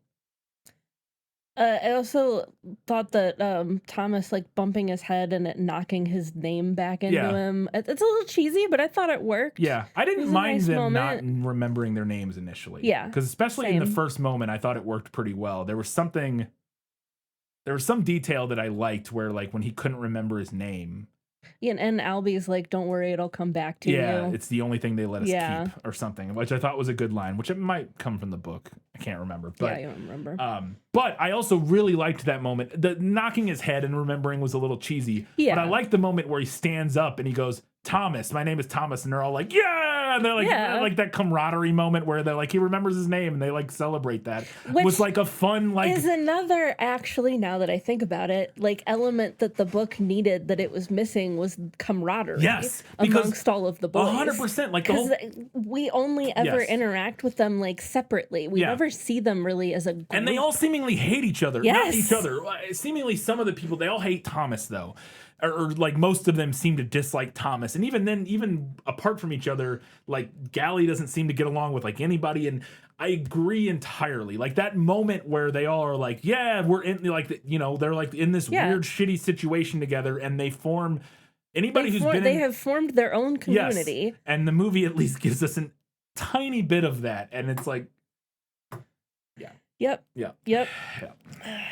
I also really liked the wall with their names carved into it. Another element of world building, a nice kind of visual history. I also liked for the Glade. Very specific detail that it was always Gally that chiseled the name off the wall. Yes. Because he like that, again, just reinforcing the idea that he cares about all these people and the community they have. And like it's a we get to see that him being the one that chisels it off the wall because it like he takes that pain on himself or whatever to, you know, I don't know, it's just again informs his character, informs his actions. He's motivated by something other than just blind hatred of Thomas. For reasons we don't know. Yep. We already talked quite a bit about Ben, but I thought him going feral without us already knowing that he was sick was like more ominous and interesting. Because by the time he attacks Thomas in the book, we already know that he was like stung and was going through the changing. So we already know there's something up with him. But in the movie, he just kind of shows up Yeah. and you're is like, what the fuck acting is weird, this? and Yeah. you're like, oh, okay, Yeah. that's weird and creepy. Yeah. Another big change that the movie makes that I thought was really smart is that in the book it's described that they explain that every month a new kid comes up. Yeah. So once a month they get a new kid that comes up in the thing. But initially it was a group of like 10 of them. Yes. I don't know how many. Yeah, but they it says say that they started with a small group. there was a small group that initially came up in the thing together and they started the Glade. Yeah. The movie changes that because they go, one kid comes up a month. Who was the first one? And they set it up like, because they set up the idea that one person comes up a month and they go, that means somebody was here for a month by themselves. And he's like, that was Albie. And so they explained that Albie, who is the leader, had to spend a month alone in the Glade, and that this made that month being alone by himself made him value the community they have created and the friendships and the bonds they have together. And it's just like, oh my God. Yeah. Why? It added so much Yes. dimension to his character that was like just simply absent in the book. Yeah. He doesn't have any character trait other than being the leader. He's the leader in the book. Yes. Yeah. Another thing in the book that drove me absolutely God. crazy eventually Oh my God. was that Thomas constantly thinks about how weird the way his memory works is. Yes. That he can't remember, like he remembers. He can remember like general things. Yes, like he knows what a pig, like the note I have here is that when he sees the cows and the pigs and stuff, he knows that they are called cows and pigs and he knows what they are, but he doesn't remember any context of where he would have seen them before or how he knows why they're called pigs and cows. And that's that's a thing you need to at least touch on a few times because it's a weird part of the book is like they have some of their memory, but not other, like they have this weird. It's a specific kind of memory loss. Yes, that is, and so you need to explain that. But the book, like every other chapter, has a line where Thomas goes, "Yeah, this weird way my memory works, where I only remember some things but not other things, and it happens like constantly." The way that the book belabored this idea just drove me absolutely insane, because you only need to do that a couple times. I'd say 3 or 4 times, maybe. Yeah, 3 or 4 times, and then like maybe some different contexts. Yes, where it's like a new thing. Like he was thinking about it in context of remembering different stuff. Yes, but the way that he describes it and like thinks about it, it's the same, almost the same language every single time. Yeah, it's tiresome. It grew really tiresome. Yeah. Another thing that just kind of bothered me about, I don't know if I would call it like characterization or world building or what, was like there's a moment close to the beginning of the book where Thomas comes out and he's like initially confused and doesn't know what's going on, and then as he's like settling down to go to sleep, the book it says, suddenly the glade, the walls, the maze, it all seemed familiar, comfortable. Yeah. And I just didn't like that. I thought it was bad. It's just foreshadowing for when we find out eventually that Thomas was involved in designing the maze. I thought it was ham-fisted. I'm not saying it isn't. I'm just saying that's what it is. It's setting up when we will ultimately find out that he was, involved in designing the maze and the test or whatever. I mean, we don't know to what extent or how yet. Right. We just know that he was. I mean, we still don't really know that. No, that's what I'm saying. It's like it's just mentioned at the end of the book that he was involved. We don't know to what extent or how yet, but I assume we will find out more about that backstory down the road. But we just know that he says like I was involved. Teresa and I helped build the maze or whatever. Yeah. Like, oh, okay. So yeah, that's what it's doing. I liked the movie dropping the detail when they do the banishing, that like quite a few of the kids seem like psyched about the banishing and like excited about it. And also specifically Chuck is excited about it. He says like Chuck has like a weird grin, like a kind of like, I don't know. I don't remember the exact line, but Thomas notes that Chuck seems happy or excited about there being a banishing, which makes no sense for Chuck's character based on the rest of the book at all. No. Especially when you see how horrible the banishing like when the banishing plays out, assuming Chuck would have seen one before, Yeah. which is why he's like excited about it. Or maybe he has, maybe the idea is, which the movie, if that's the case, the book doesn't say that. I don't know. Yeah, maybe the idea is that he hasn't and he doesn't he's like really excited know for what's and he doesn't know what's in happen. store. Yeah. And so he's just like, oh, this thing's happening. He's kind of excited for the idea of it without really knowing. But the book doesn't go into any of that. Yeah. So I don't know. I took it to mean like he has seen it before and it's like that was excited also for this. how I interpreted it. Which makes no sense with his character. And like I said, I just thought it, especially with the way the movie changes the characterization to have them be more creating that sense of camaraderie amongst the kids and stuff. Yeah. It wouldn't make any sense for them to be like psyched about forcing one of their people to go die in the maze. I mean, I guess I could see maybe you have a couple psychos. Sure. There's at least, you get a group of 50 kids or whatever it is. You're going to have one or two who there's probably gonna at least. one or two that are like, oh. Yeah. Ooh, Sure. Yeah. you might be a serial killer. Yes. But particularly Chuck being excited by it doesn't make any sense with any of his other characterizations, few and far in between as they were. Yeah. A little detail that I liked is that when Thomas goes out into the maze, when Albie and Minho, when he runs in to help Albie try and to help Minho them. are coming back and they're not going to make it. And the scene plays out in the movie and the book, and Thomas decides to go out to help them. In the book, I think it would work too. In the book, he just steps forward into the maze and it shuts behind him. Yeah. In the movie, we see him at the last second decide, and he has to he runs because the walls are really thick, and he squeezes through right as they're shutting, and it's really claustrophobic and intense and dramatic. And I thought that was fun, and because it's in slow mo, and Newt tries to grab him, and I just thought that scene played out with a lot of drama and intensity. Mm-hmm. That. I also see the merits of the book's version, but I think I prefer the movie's version. No, I agree. I really liked that once he gets into the maze, that Minho doesn't just immediately abandon him. Because he's like, we got to help Thomas or Albie. And then he hears the Grievers coming, and Minho in the book is just like, I'm out of here, fuck this, and leaves.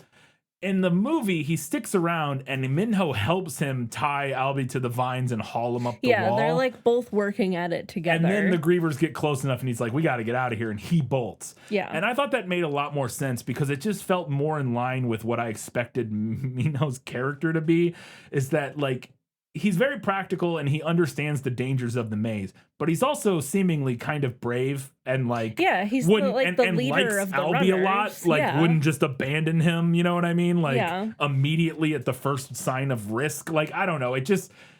I thought the movie's version of handling that felt way more in line with what I thought Minho's character was than the book's version. Again, just better character work, I guess. Yeah.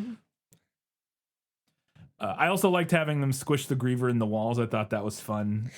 Especially with the absence of the Griever hole. Cliff, yeah. And the cliff. I thought that was good. And I also liked Thomas tricking it into getting tangled in the vines. Yeah. I thought that was also a good moment. Mm-hmm. A detail in the book that it was really annoying to me is that when they're out in the maze that night and they talk about how they have to survive the whole night. Mm-hmm. I could be wrong. I don't remember that there ever being the classic book thing of not an ellipses, but what is it called where you get it's not a page break. Maybe it's a page break, but you know what I'm talking about? Where there's a little bullet in the middle and it's the notes like a passage of time or whatever. Yeah, I can't. I don't remember that being in the book, but in the book, the night was way too short. I think we're with Thomas in real time through the night, and it seemingly night lasts an hour in the book. Whereas in the movie, there's a clear moment where we transition forward in time slightly, and then the sun starts rising, and I just thought it made a lot more. I thought the time made a lot more sense in the. I read this note, and I was going through the notes that you put in, and I read that note, and I was initially like, oh, I don't remember noticing that, but then I was going back through my reading notes, and on page 136, I wrote, damn, is dawn coming on already? That seems fast. That's what I'm saying. They didn't even do anything. They run for 10 minutes and then it's morning. And you're like, what? And I just thought the movie's passage of time worked maybe better. the nights are shorter. It is. Maybe it is an artificial environment. That's true. We don't know how long the nights and days actually are. That's fair. Although they do say noon, I think, in the book several times. So I assume it's supposed to be a 24-hour day, but because they talk about when they're running out at one point. They're like, it's just past noon, time to go back or something like that. So a little detail in the movie that I thought was really funny is that when Thomas gets back from breaking the rule of going into the maze while not being a runner to try to save them, and they get back and they're trying to figure out if they need to punish Thomas or not for breaking this rule, despite the fact that he saved Albie and Minho. They're like arguing about it, and at one point, I think it's after Minho is like, "Well, we should make him a runner," and Chuck tries and fails to start a Thomas chant. Amidst all the noise, he's like, "Thomas, Tom," and he just kind of fades out. I thought that was really funny. No, it was a great moment, which is not in the book. And you said this earlier, but once again, like 50 Shades, like the adaptation of 50 Shades. Everyone in the movie just acts way more like actual human beings and not like weird alien robots. Yeah. There's one of the things in this book that drove me insane is how much vagary there is with interactions and how a normal human being would not let that fly. Yeah. So much of the book was me going, no, demand answers, ask more questions. What are you doing? Please ask more questions. I need you to ask more questions, or demand that they give you answers, or why aren't they giving you answers? Yeah. It makes no sense that they're not giving you answers. No, it makes no sense. This made me want to throw the book across the room. Literally on page 9, I wrote in my notes, "Oh my God, just give him the cliff notes, for crying out loud." And then the book continued to do this weird thing where they like refused to tell him anything. Oh my God. Until like halfway through. I have the example that I have here is, and this was like, I think like halfway through the book. Yeah. It's when Albie is, I think it's when they get back with Albie and he's like going through the changing and Thomas says, "Is he changing?" And somebody responds to him, "You've got a lot to learn." And Thomas in the book, his inner thought is Thomas wanted to scream. He knew he had a lot to learn. That was why he was asking. And I'm like, I guess I'm glad that the book at least realizes how annoying this is. But it's so infuriating because it just keeps doing it forever. And it's like, oh my God. And the movie does such a better job where there's still mystery about what's going on, but you don't feel like everybody's playing like a weird prank on Thomas. Like it's in the book, it's like, tell him things. Tell him something. Anything. Like, what are you doing? Like, what is happening? It's so annoying. And it's especially frustrating because it doesn't make sense. If the name of the game is survival, then your new arrivals should have all of the details up front. Yeah. Because the lack of knowledge is what's going to put everybody in danger. Yeah. The only thing I can think is that this is because the only thing I can think is that this is somewhat of a metaphor for like being a kid and like going to high school. You get to high school and there's all these older kids who have been there for a long time. Yeah. And they know about how everything works there. And nobody will tell you anything because you're just the dumb freshman who showed up and everybody like gives you shit and nobody will tell you anything. And you know what I mean? Like the only thing I can think is that this is trying to parallel that experience. Yeah. To some extent. That being said, it's not nearly that bad in real life. Like it's not nearly as like vague and like infuriating in real life as it is in this book. But that was the only thing I could think is that he's trying to capture that kind of experience. You know what I mean? Like that's the only thing I could think. I don't know. It was my only explanation. That feels like a lot of credit for the writing. Maybe. I don't disagree based on, just I feel like James Dashner wanted to continue and like drag out the mystery and didn't know how to do that without just having everybody be as vague as possible and never give any answers. Other than having all of the other characters refuse to divulge any information. I agree that is most likely is that it was like the easiest way the author could come up with to have the mystery drawn out and continue so that we feel like we're pulled along and we're only getting like bit by bit kind of figuring out how this world works. But it's infuriating. Maybe it wouldn't be infuriating if you're 10. I don't know.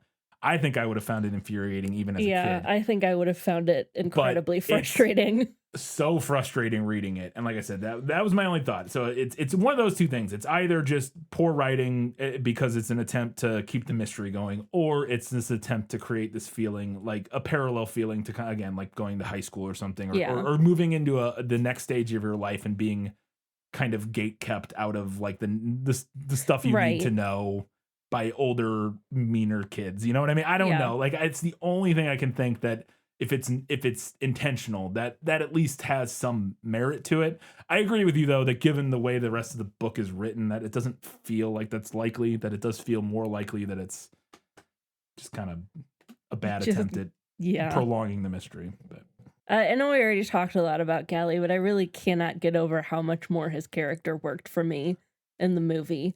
His distrust of Thomas actually feels reasonable and not just immediately cranked up to 11. I wrote this after Teresa shows up in the box? The box, yes. Could not think of what it was called. They don't call it an elevator, which I found really annoying. I understand that it is a box because it's like a box, but whatever. It's also an elevator. It is. But like, because we had that moment of understanding between the two of them. And then, of course, when she shows up and immediately says Thomas's name, that feels like a perfectly reasonable reaction from Gally to be like, what the heck? Why does she know you? Yeah. No, 100%. Absolutely. I really liked that instead of the map room in the book, there's a map room where the runners go every night and they draw a map of the maze, the parts that they scouted. In the movie, they changed that into this room, this building that has like this very intricate maze. I understand why it's a map room in the book, but I also like the movie's version of like seeing. We love a scale model, a diorama. It's so funny. We're rewatching Andor right now, and it reminded me so much of the model that Rennick or whatever his name is, makes of the base they're gonna raid. Because it's even in a similar type of building where it's like this stick hut that has like a hole where the light comes down. And then the diorama is made of more sticks. Yeah. It's like, I was like, that's like the same. I was like, did they get like the same set designer to like make this? Like, I thought that was really interesting. It was like they looked very, very similar. But again, it's a more visually interesting way to do it for a movie than just having maps. I did love that once Teresa finally wakes up from her coma after she comes out of the box, the first thing she does is climb a tower and start hurling rocks at the rest of the guys. And specifically, I loved the line where as they're like, hey, we need you. She's like, we got a problem. And then they come running over and Chuck is like, you see her like hurling rocks off. And I don't remember his whole line, but he just goes, girls are awesome. And I thought that was really funny. Yeah. No, I loved that scene. Like, I was like, honestly, that might be how I'd respond if I woke up with no memories in a glade full of teenage boys. Yeah. Scale the nearest tall thing and start throwing shit. Yep, absolutely. I like the detail that the movie added that Thomas also has like the memory / thought of the wicked is good thing. It makes sense because him and Teresa are like seemingly psychically connected, connected and seemingly like maybe had like similar roles in the organization prior to, because they say they're both responsible for like designing the maze, so they're like some sort of special class above these other kids who are in the maze seemingly. I don't know, we'll find out more, I assume, at some point.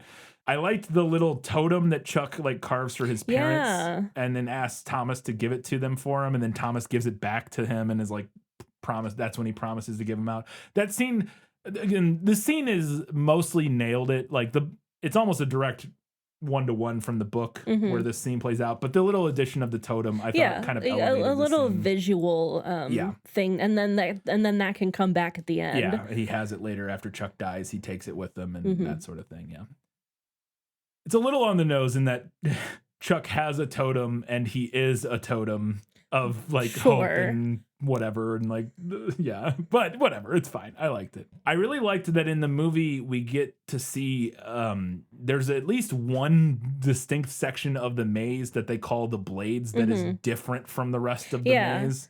Yeah, in the book it's, I guess we don't know for sure, what but it looks like. It's implied that it's all just the big stone walls. We assume it's all vaguely the same stone walls or whatever. I liked that they get to this point that he's like, oh, this is the blades, and it has these different types of walls that move differently. I just thought it was interesting, you know, to mix it up a little bit.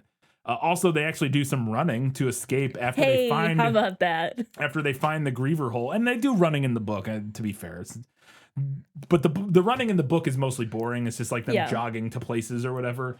Whereas this, we get like an action sequence where they're like running and stuff, which is fun. They're in the maze. They're running. Yeah, they're maze runners. They're maze running. There you go.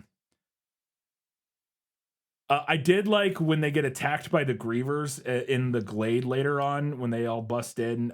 They're like in the little, they call it the gathering place in the book, but it's the homestead they call it the gathering place in the movie. It's the homestead in the book essentially. But Chuck gets like, one of the grievers comes through the wall and like grabs Chuck, and it's like pulling him out, and Thomas grabs him and he's like pulling him back in, and Thomas yells at him, Chuck, don't let go. And Chuck yells back, no shit, which I thought was really funny.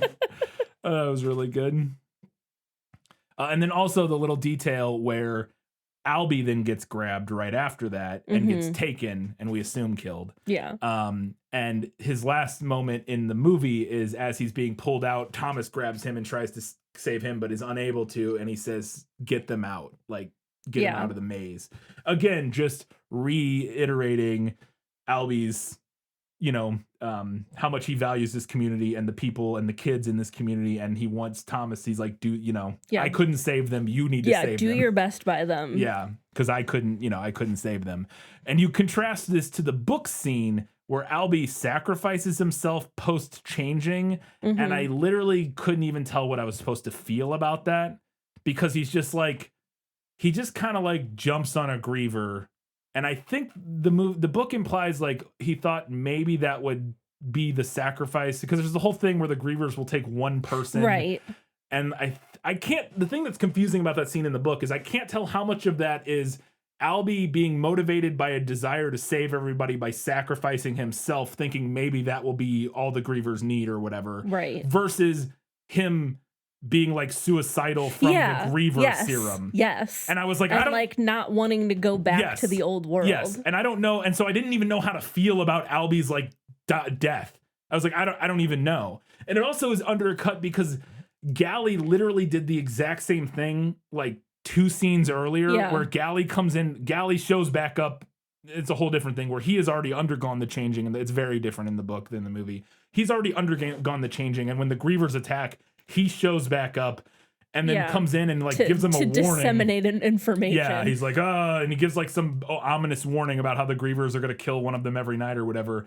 And then he just jumps onto a griever the same way Albie does like 2 scenes later. Yeah. And so I was like, well, we just saw Gally do that. So Albie, I don't know. It's thought it was again, movie's version is just way better. Also, I know nothing about Albie in the book and do not care about him. So it's like, who cares? And again, the biggest thing is what I just talked about, though. And now that it's really crystallizing is that I don't even know why he did it. Yeah. I don't know if it was an attempt at self-sacrifice or if he's clear. Just committing suicide because he doesn't want to live. I don't know.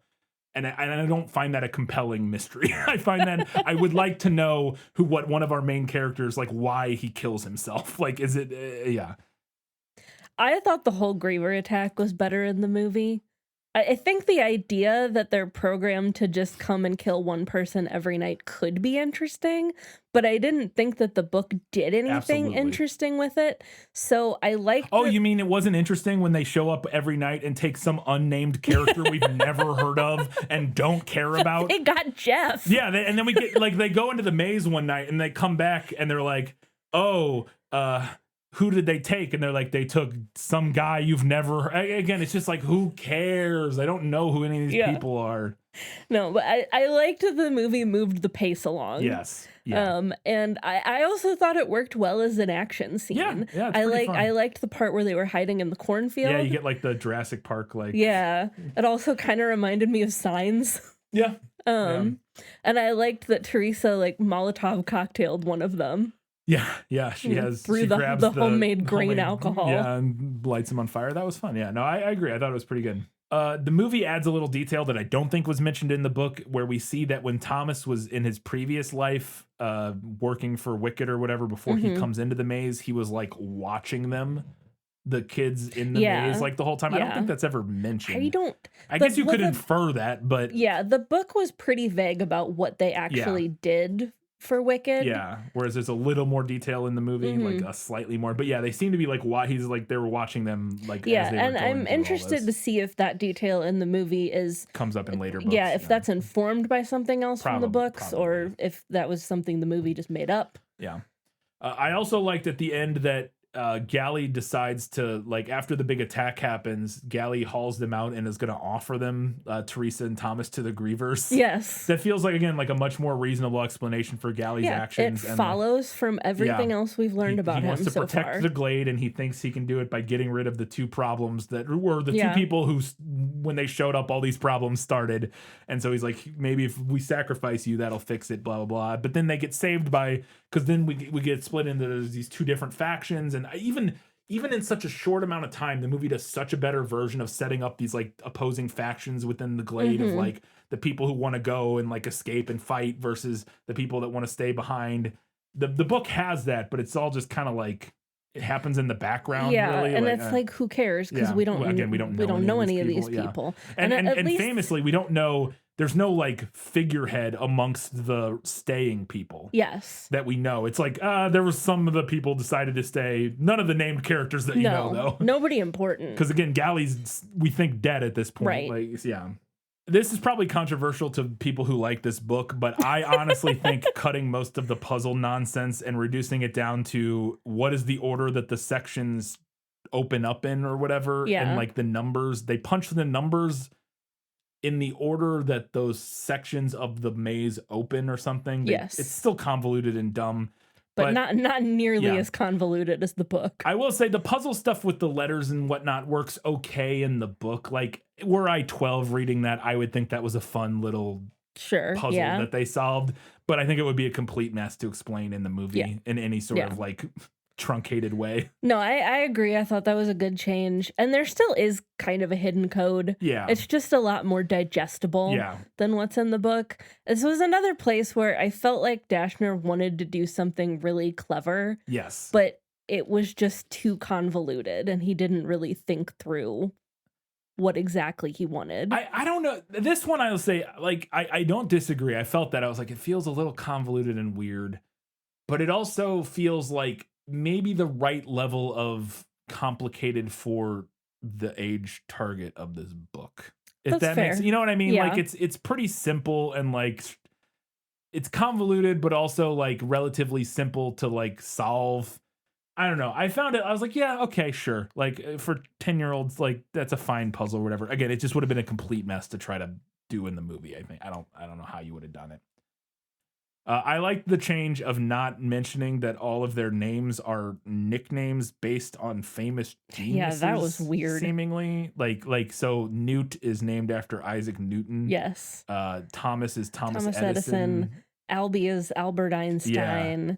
I don't know any. And then I was reading that, and I was like, okay, so who's Fry Pan named after? So he must have a second nickname. He must have. Yes, Fry Pan must be his nickname. Nickname or whatever, because that cracked me up. Well, and then I was like, I was like, Minho must be some like Chinese philosopher or scientist or something. I don't know. I say Chinese. I don't know if that would be the right nationality, but those are the only three we get are the most obvious ones, which is Isaac Newton, Thomas Edison, and then Chuck is Charles Darwin. Right. Yeah.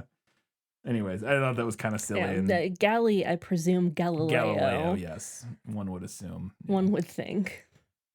And so I mentioned this earlier, but I put this in better in the movie just because we were both making fun of how silly this was in the book and how much I couldn't decide how much the book thought this was like a big surprise reveal or not. Yeah. But at some point we get to they were like, okay, well, we got to figure out how to get to the computer or whatever. Right. Where could it be? Or I don't remember how we get there, but we get this big like moment at the end of a chapter where it's like, and he realized what they had to do. They had to go into the Griever hole. And it's like, yeah, obviously. And this is what we alluded to earlier. In the same way that Chuck's emotional dynamic is the only thing ever interesting set up in the book, so you know he's going to die. the griever hole is literally the only thing in the book that isn't like that is like set up as a point of that intrigue. is set up as a point of interest or intrigue.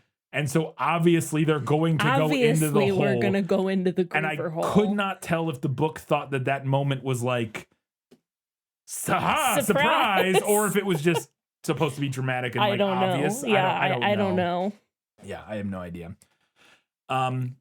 Also, I have better in the movie is, we talked about it a little bit, like the way they kill the maze in the movie is by just punching in the number of the, at least I assume that kills the maze, or is there another thing they do after that? That opens the door, but does that also kill the maze? I can't remember. I don't think they kill the maze in the movie. I think they just open the door and get out, and then we don't know if the maze is still going or not. Anyway, so in the book, so they punch in the numbers and they get out of the maze in the movie. In the book, they get down into the tunnel through the griever hole and they find a computer monitor, and the whole code of letters that I was talking about earlier with the puzzle, they came up with it like 6 words that are float, catch, bleed, death, stiff, push. And Thomas knows that those words are words that need to be punched into a computer terminal to shut like down a password. maze. Yeah. Or to shut down the maze. And they get down there and they type them all in, and then they get Teresa's like, it won't let me type in push. It's not taking it. Yeah. And they're like, I don't know what to do. And they're like, the grievers are still alive and fighting them or whatever. And then in maybe the most obvious moment ever that I was like, well, clearly that last word doesn't, you don't type that in. It's an instruction. It's an instruction. You hit like enter or something. Like you push the button or something. Which would be obvious enough. Obvious enough. But then literally Chuck goes, hey, maybe you should push that giant red button that says kill the maze on it. And she goes, oh, yeah, that's a good idea. I was like, what? It's so I had this in better movie because it's so stupid. It is stupid. And I disagree as a joke. It's not better, but it did legit make me laugh when I was reading the book. To be fair, I think it's supposed to be kind of funny. Like, I think it's intended to be like a joke that Chuck sees that and is like, hey, maybe push the button. And they're like, oh, the button. Like, I think it's a gag, but it's a gag in a weird spot, in my opinion. Yeah, and that's fair. It's like the most dramatic moment of that. Like everybody's just died. Like 20 kids just got murdered by grievers, and then we're like, I don't know, maybe hit the button that says kill the maze. Yeah, but nobody with a name died. That's true. That is true. Not yet. It's not Chuck's time yet. Oh, speaking of Chuck, though, so I wrote initially that I preferred Chuck accidentally getting shot in the scuffle over him diving in front of Thomas, because in the book it's this big dramatic moment where Gally throws the knife and then Chuck is like no and like dives in front of Thomas. And in the movie I thought it seemed like he like got a stray bullet. Yeah. So I that was not how I remembered it, and so I went back to double check and I watched the scene again on YouTube, and Chuck definitely like he's not like a slow-mo dive or anything, but he intentionally moves in front of Thomas right as Gally is pulling the trigger. In that case, I prefer the movie downplaying him. It's not as big of a moment Thomas. for sure. It's definitely not as big of a, but he definitely does put his body in front intentionally. So, which I thought worked either way. I didn't really mind it, but it is the movie's version of it is feels more realistic. Yeah, it's a little more nuanced and a little less corny. cheesy, corny for sure. And my last note here is that this is a triumph of the medium more than anything, but I like showing all of the scientists alive at the end better than reading a memo. Yeah, we get this fun shot where the camera pushes down like this boardroom table and we see all these scientists sitting at a table, and then this woman walks up with her back to the camera and then turns around, and it's the scientist we just saw shoot herself in the head, and she's like wiping fake blood off her forehead. Yeah. Which is the fun reveal, because in the book we just read it's like an epistolary. And you know, and it's fine. I think that works fine for the book. I just prefer the movie's version. Yeah, I had this in movie nailed it, but I thought it was fine. The movie's version is a little more dramatic and fun. Yeah. But I thought the book's version was fine of, you just get like literally like the memo she sends out or whatever, and we just get to read it, which I don't mind that as like the tease setup. I think that works. All right, we got to get to a handful of things that the movie nailed. As I expected, practically perfect in every way. Nailed the opening, just starting right on Thomas coming up in the box. Yeah. Like I said earlier, like the little additional detail of him trying to run away, setting up his character with some breadcrumbs right out of the jump, but I thought that was fine. I like that the movie incorporates, or I say I like, the movie nails incorporating the slang. Clunk is their version of shit. And I think they use that a couple times in the movie. They definitely keep most of the slang. We hear them say like shank and greenie clunk and greenie and all these other things. I don't know if they ever do the there's like one specific one that's essentially means like okay or like I agree, where they say like good. They say good that. I don't remember if the movie does that or not, but they keep most of the slang. Yeah, most of it. Without making a big point of it, which I like. They never explain it, which I thought worked. I honestly would have put that in under better in the movie because I thought that the book over-explained and over-lingered on the slang. It does, yeah. None of which I felt was hard to pick up. Yeah. I thought the movie mostly nailed the grievers, and by nailed, I mean did about as good a job as they could with a fairly vague description. Vague thing, yeah. That was like hard to, so I have a couple descriptions of the grievers from the book here that I'll read. It was too dark to make it out clearly, but odd lights flashed from an unknown source, revealing blurs of silver spikes and glistening flesh. Wicked instruments, really? Okay. Wicked instruments, tipped appendages protruded from its body like arms, a saw blade, a set of shears, long rods whose purpose could only be guessed. The creature was a horrific mix of animal and machine and seemed to realize it was being observed. Here, let me find. And then I have a second part. I know I had a part 2 of the description that was maybe more detailed. Yeah, I think you're right. This one is more detailed. It looked like an experiment gone terribly wrong, something from a nightmare. Part animal, part machine, the griever rolled and clicked along the stone pathway. Its body resembled a gigantic slug, sparsely covered in hair and glistening with slime, grotesquely pulsating in and out as it breathed. It had no distinguishable head or tail, but front to end it was at least 6 feet long, 4 feet thick. Every 10 to 15 seconds, sharp metal spikes popped through its bulbous flesh, and the whole creature abruptly curled into a ball and spun forward. Then it would settle, seeming to gather its bearing, the spikes receding back through the moist skin with a slick slurping sound. It did this over and over again, traveling just a few feet at a time. But hair and spikes were not the only thing protruding from its body. Several randomly placed mechanical arms stuck out here and there, each one with a different purpose. A few had bright lights attached to them, others had long menacing needles. One had a 3-fingered claw that clasped and unclasped for no apparent reason. When the creature rolled, those arms folded and maneuvered to avoid being crushed. Thomas wondered what or who would create such frightening, disgusting creatures. So the book nails some of those. Like we see the 3-pronged thing. The movie just decides, I can kind of envision what the book's going for, and I think it's creepier and weirder than what's in the movie. Because the movie just kind of makes them like more insecty, I think. But we keep a lot of the details. I don't know. I think they did about as good of a job as you can for something so nebulous. I was kind of 6 of 1 on the grievers. I thought the movie design was creepy, but not particularly innovative or unique. I would 100% agree, yeah. But I thought that making them be like slug-like, or like they're almost described like a pill bug kind of, was more unique than the spider-scorpion creatures. Now, that being said, I do think that the movie's version works perfectly fine. Yeah. And is like still creepy and gross. My note was that I did wish they rolled like they're described, like they're like gooey, like rolly goo balls that then like the arms like shoot out of, and like that's creepy and weird, and like can kind of envision what that would look like. But I also think that would be really hard to translate. Like you could do it, but that would take some very talented artists. Whereas the like spidery scorpion-y kind of thing, just obviously like they still keep a lot of the details while making it a more like obvious thing to digest visually.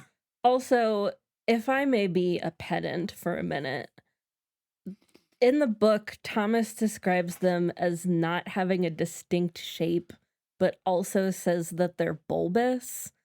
And bulbous literally means bulb-shaped. Oh, does it? Yeah. I don't think I knew that. I have always interpreted bulbous as just like round. I mean, it's round not even in a just way. round, but like round and lumpy kind of. Yeah. I mean, it's also used like that, to be fair. But I just needed to be pedantic for a minute. Just like you can't be both bulbous and not have a distinct shape. in my opinion. I would use those words. I'm just saying I would. I'm not saying it's correct. I don't know, but I would use those words. Or I would. I did say I was being pedantic. Fair enough. I thought Teresa's arrival is pretty similar, obviously, to the book, except they cut the line, everything's going to change, which I think is probably a good choice. Yeah. Because in the book, she says that out loud, and it's a little, like... Yeah. A little thing that I thought was better in the movie was that I liked that she gasped Thomas's name as soon as she woke up, because I thought that was a really easy way to create the friction that they needed for the last half of the story without being too convoluted. Yeah. We get the explanation in both the book and the movie that the disease that came after what I assumed was the flare was referring, because we hear the term the flare in the book at some point, and then I was like, oh, it's going to be like a solar flare that caused this post-apocalyptic event, which we find out that is the case. It was a solar flare or a coronal mass ejection or whatever that that messed up the ecosystem. But the flare specifically is the disease that came after that. Right. And the movie includes that. The book mentions, and I don't remember if the movie mentions this, or maybe vice versa. Somebody says only the richest can be treated. I think the movie says this. I think the book doesn't. Said that, yeah. That like only the richest can be treated, but there is no cure. And then the maze was a test to find people to defeat the flare, essentially, which we'll figure out how. I don't understand that at all. It's my biggest thing, and we'll talk about this, or I think it might be in my final verdict, but just I'm still really interested to see how the plan of this maze and all this shit connects back to solving this problem of the post-apocalypse in the very same feeling. It's a very similar feeling I had to Divergent of like, what the fuck? How do these things connect? Yeah. And I called this better in the movie, but I keyed in on like a slight difference in what they're supposedly looking to learn from the maze experiment. The movie says that they're studying their brains to see what makes them different from previous generations, to figure out like why they aren't affected by the flare. Because they say some people are like immune. Yeah. And I was like, okay, fine. And that's like straight up divergent, yes, kind of. Yeah, like their brains are different. Their brains are different, and they're trying to figure out like why, or how, or what. Yeah. But the book says that they're trying to find the smartest among them. Yeah. Because surely that person / those people will be capable of finding a cure for the flare. But if that's the goal, then they did very bad science by putting in Thomas and Teresa and basically forcing their experiment along in the direction that they wanted it to go. Oh, and that gets back to my point. I don't understand how any of this nonsense they're doing gets them towards their goal. No, in any way. No. Either goal, whether it's I agree. figuring out what the difference in their brains are and why they're immune to the disease, or if it's we need to find the best of the best of the best with honors so they can fix the problem. Either one of those avenues, I'm so interested to see how the book rationalizes the decision of the maze creation and all of this as a reasonable avenue towards those things. Yeah. It's insane. I don't know. And we might not even find out, because this is a 5-book series. I did not know this until literally I was halfway through this book, and then I looked at the back of it and I was like, wait a second. What is the kill order? That's not one of the things we're doing. Son of a bitch, we're not going to finish this. No, because I'm not finishing this series. Absolutely. Certainly I'll not. read the Wikipedia summary for the last two and figure out. We'll figure it out. Yeah. Little detail, they nail Chuck dying, obviously. I think it's probably better to have him get shot with a gun than have a giant knife chucked into his chest. Yeah, it's probably sillier, but it's fine, whatever. He dies. And then, obviously, like you said, or mentioned earlier, Ava being alive and discussing the future plans, blah, blah, blah. Yeah. Nails that. Setting up the next movie. That is it for the movie Nailed It. We do have, though, before we get to odds and ends, our returning summer segment, because this is another one where we've never read it before, never watched the movies before. It's time for Katie and Bryan predict the Maze Runner series. It's gonna happen, Edward. I've seen it. So we're going to take turns going back and forth. We each have 3 predictions. I will say that I realized I should probably have predicted what I thought was going to happen in the next book. One of my predictions, at least, is just like a vague general prediction broadly for the series. So either way, it's fine. We'll make it work. We're going to go ahead. What? Oh, I wasn't going to say anything. We're going to take turns going back and forth, giving our predictions. of things that we think are going to happen in the series down the road, either in the next book or the third one, or maybe even after that. We'll see. We'll find out. Yeah. One way or another. My first prediction, because it feels like maybe the easiest prediction ever, assuming that you're correct about Gally still being alive in the movie, in the same way that I assumed he was alive in the book still when this ended, which would make sense that he was alive in the movie because I think he's alive in the book. So yeah. My prediction is that he returns at some point, is able to overcome the programming or whatever happened to him, and he redeems himself by sacrificing himself to help our heroes take down Wicked or do whatever. He becomes a good guy. Whatever. Feels very comes back, reasonable. becomes a protagonist, and then dies. Yeah.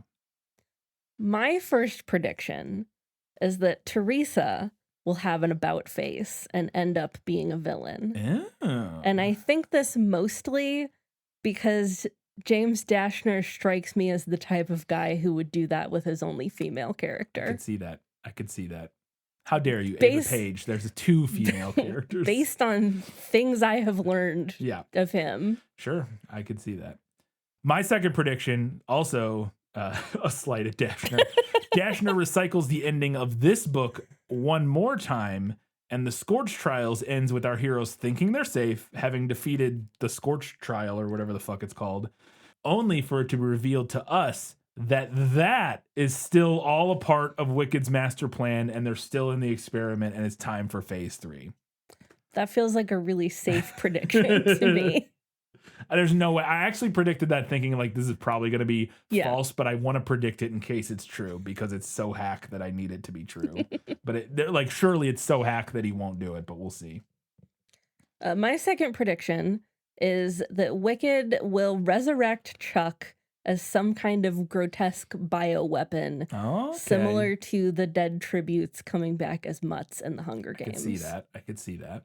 And then my final prediction is that they encounter a group from one of the other maze trials. I had this spoiled for me that there are other maze trials when I read the back of the Scorch Trials. As I would finish, I was like, oh, let me read the back of this. And it said they run into a group from another Okay. So I knew that. I know there's another group or something. I don't know the specifics of it.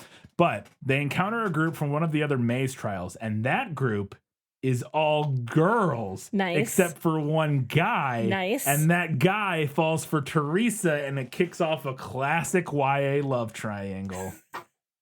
I hope. I love that. I originally wrote this differently. Originally had it as they run into another group, and that group also has a singular girl. And I was like, no. It needs to be more different. Why not? It's a group of all girls, and there's one dude in it. There we go. All right, my last prediction. I wanted to do a silly one because I kind of miss doing the silly predictions. Yes.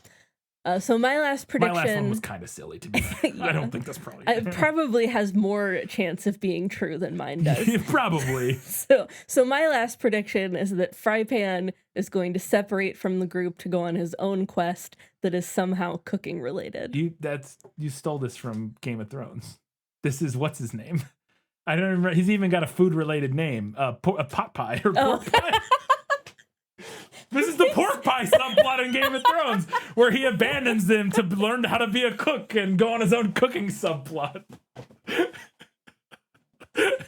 But no, that's a fun. I think that would be great. I hope that happens for Frypan. I liked Frypan. Yeah. Justice for Frypan. Was great. He was good. I hope he has more screen time in the next movie. All right, that was it for our predictions. We'll see if any of them come true. We do have a handful of odds and ends to get to before the final verdict.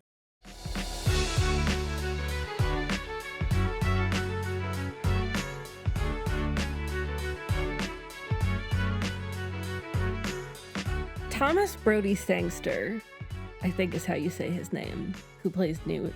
He's like our age. Yes. He looks perpetually 12. He really does. Even when he was like younger, I think, kind of just still looks 12. Yes. He always looks 12 in everything. Yeah. He's definitely gone. He's like the Patrick Stewart, except instead of looking perpetually like 45 or 50, he just looks perpetually like a teenager. It's crazy. Yeah. Part of the problem that I had trying to read this book, especially like early on, was every time they talked about the Grievers, for some reason, my brain conjured that scene from Labyrinth where they're in the tunnels and they're talking about the cleaners, and it's like a thing that comes down the tunnel, Yes. and Yeah. It's a big metal like a big metal yeah. rotating thing with like spikes on it, Yeah. and then there's the reveal that it's like a little, guy on a mice bike. guys. Yeah. Yeah. In the movie specifically though, the reveal of the Griever like hanging over Thomas gave me big Lord of the Rings Shelob vibes. It's the exact framing of the shot when Shelob is coming down over Frodo, I think it is. Yeah, it is like the exact same framing of that scene. Probably an intentional reference if I had to guess. The scene where Minho and Thomas run into the maze after Thomas spends a night in the pit, and then the next day it's like their first day running, and they're like, let's go. And they run into the maze. That moment to me just screamed for a oneer following them, like where the camera like spins around and follows them and then like stays with them in a single take as they like go through a bunch of turns. And so we can actually see like some of the like geography of the maze in like a single take. I thought it was going to happen. The camera starts moving that way. And I was like, oh, we're going to get a cool like single take where like they run through the maze for like, you know, a minute or something. And it's like all one take.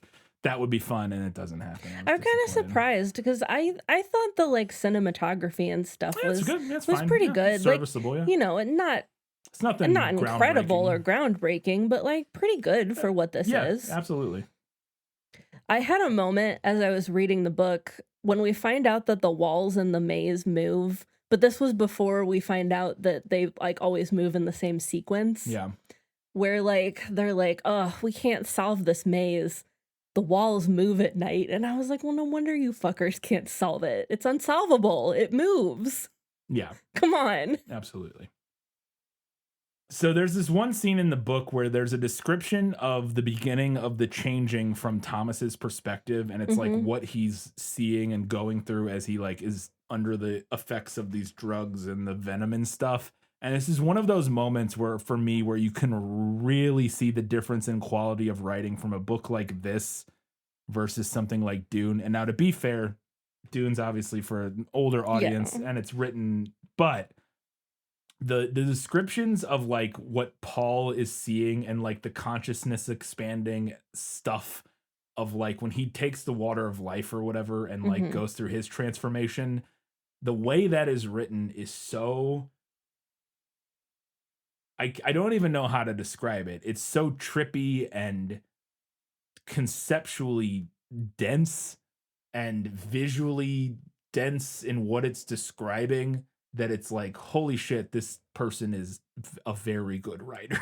Yeah. And then when I read this, I was like, yeah, that's kind of what I would expect you to write for this. It's like, that's how I would write this scene. Like, and I'm not Frank Herbert. So like, I don't know. It's one of those stark moments of like, you know, because there's little moments of like action scenes or whatever, or certain like character interactions where the quality of writing is like, yeah, this is how you write a conversation. Like it's like they say a line, then they say a line, and whatever. But those kind of descriptions of describing very, very dense, abstract concepts visually through text is very hard. And again, it's just that's a place where that kind of difference in quality of writing really stands out. So I wrote this down in my notes. I don't remember the context of this quote altogether. It's during an interaction with a griever. I wrote down, disgustingly sinking inches into its gushy skin. And I don't like that. Just like that, I got a new entry for my collection of cursed word combinations. Yep. Gushy skin. Ugh, gross. Before we wrap up, we want to remind you can do us a giant favor by heading over to Facebook, Instagram, Threads, Goodreads, Blue Sky, any of those places. We would love to hear what you have to say about The Maze Runner. We're also going to have a short amount of time for this one because we got to turn that prequel around quick. So look out immediately upon listening to this if you want to get your comments in, because we would love to talk about those on the next prequel episode. You can also help us out by heading over to Facebook or Apple Podcasts, Spotify, wherever you listen to our show. Drop us a 5-star rating, write us a nice little review. We would appreciate that. And you can really help us out by heading over to patreon.com/thisfilmislit. Support us there for $5, $10, or $2, $5, $2, $5, $15. $15 a month. Get access to different things at different levels, including bonus content. Every month we put out a bonus episode. That'll be coming out here very soon, so look out for that for June. Katie, it's time. We're also behind on that. We're also we behind never on that. did We May. gotta catch up. We'll catch up. It's fine. We'll get there. Double episode. Katie, it's time for the final verdict. Sentence fast, verdict after. That's stupid. The only thing I knew about The Maze Runner before we started reading it is that it's often compared to YA fare from the same era. The Hunger Games, Divergent, even Twilight to some extent. So I was expecting a similar reading experience. And I guess it wasn't too far off, but I'll be honest, it felt like arguably the weakest of its peers. And it really boiled down to one main point for me. The book's entire hook is the mystery box style storytelling it employs. I saw a review or a blurb or something like that that described the book as Lord of the Flies meets Lost. And while I think that's a pretty accurate description, we have a bunch of kids in a survival situation, there's your Lord of the Flies, stranded in a strange environment that holds mystery upon mystery that our heroes have to figure out, there's your Lost. I think The Maze Runner is missing the main component that makes both of those properties work. Characters that we actually care about. The book's premise requires our characters to know nothing about themselves apart from their names. And as a result, the reader is also left knowing basically nothing about these characters. Why should I care when Albie dies? The sum total of his characterization has been that he's the leader? Who is Teresa? What do we know about the sole female character in this book other than our protagonist thinks she's hot?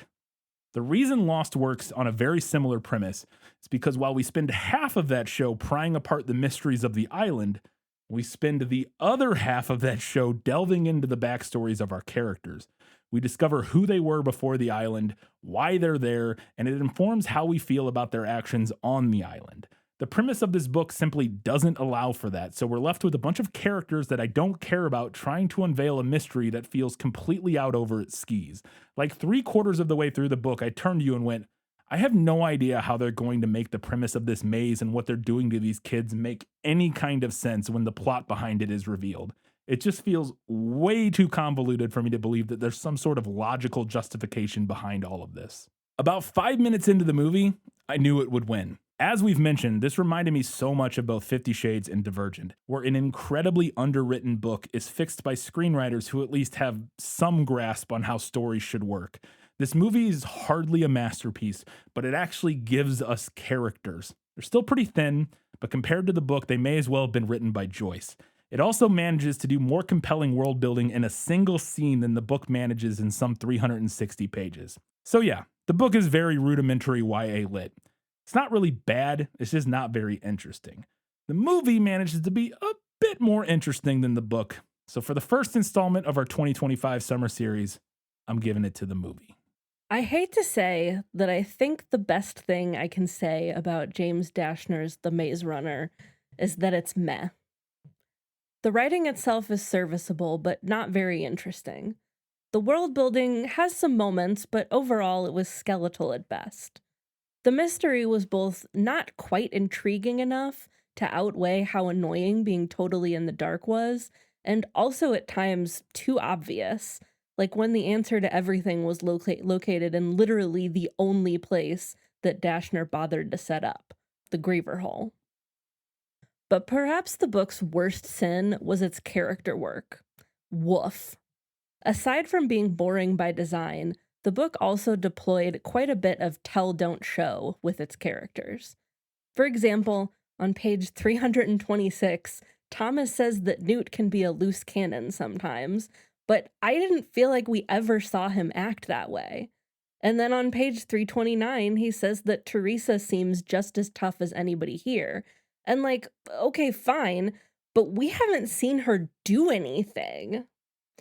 And then there's Chuck, who the narrative really, really, really wanted me to care about. But there's exactly one sympathetic scene with Chuck, and the rest of the time he's just kind of around. Fortunately, the movie was able to leapfrog over the majority of my issues with the book. Even though we still don't know much about the characters, having the benefit of actors to watch smooths that over. The film also nipped and tucked the mystery into something more digestible, as well as nixing a handful of elements that I found particularly grating in the book, like the Glader's refusal to share information with Thomas, and Thomas's incessant inner monologue about how weird his memory loss was. Is The Maze Runner the worst thing I've ever read? No. That dubious honor still belongs to 50 Shades of Grey.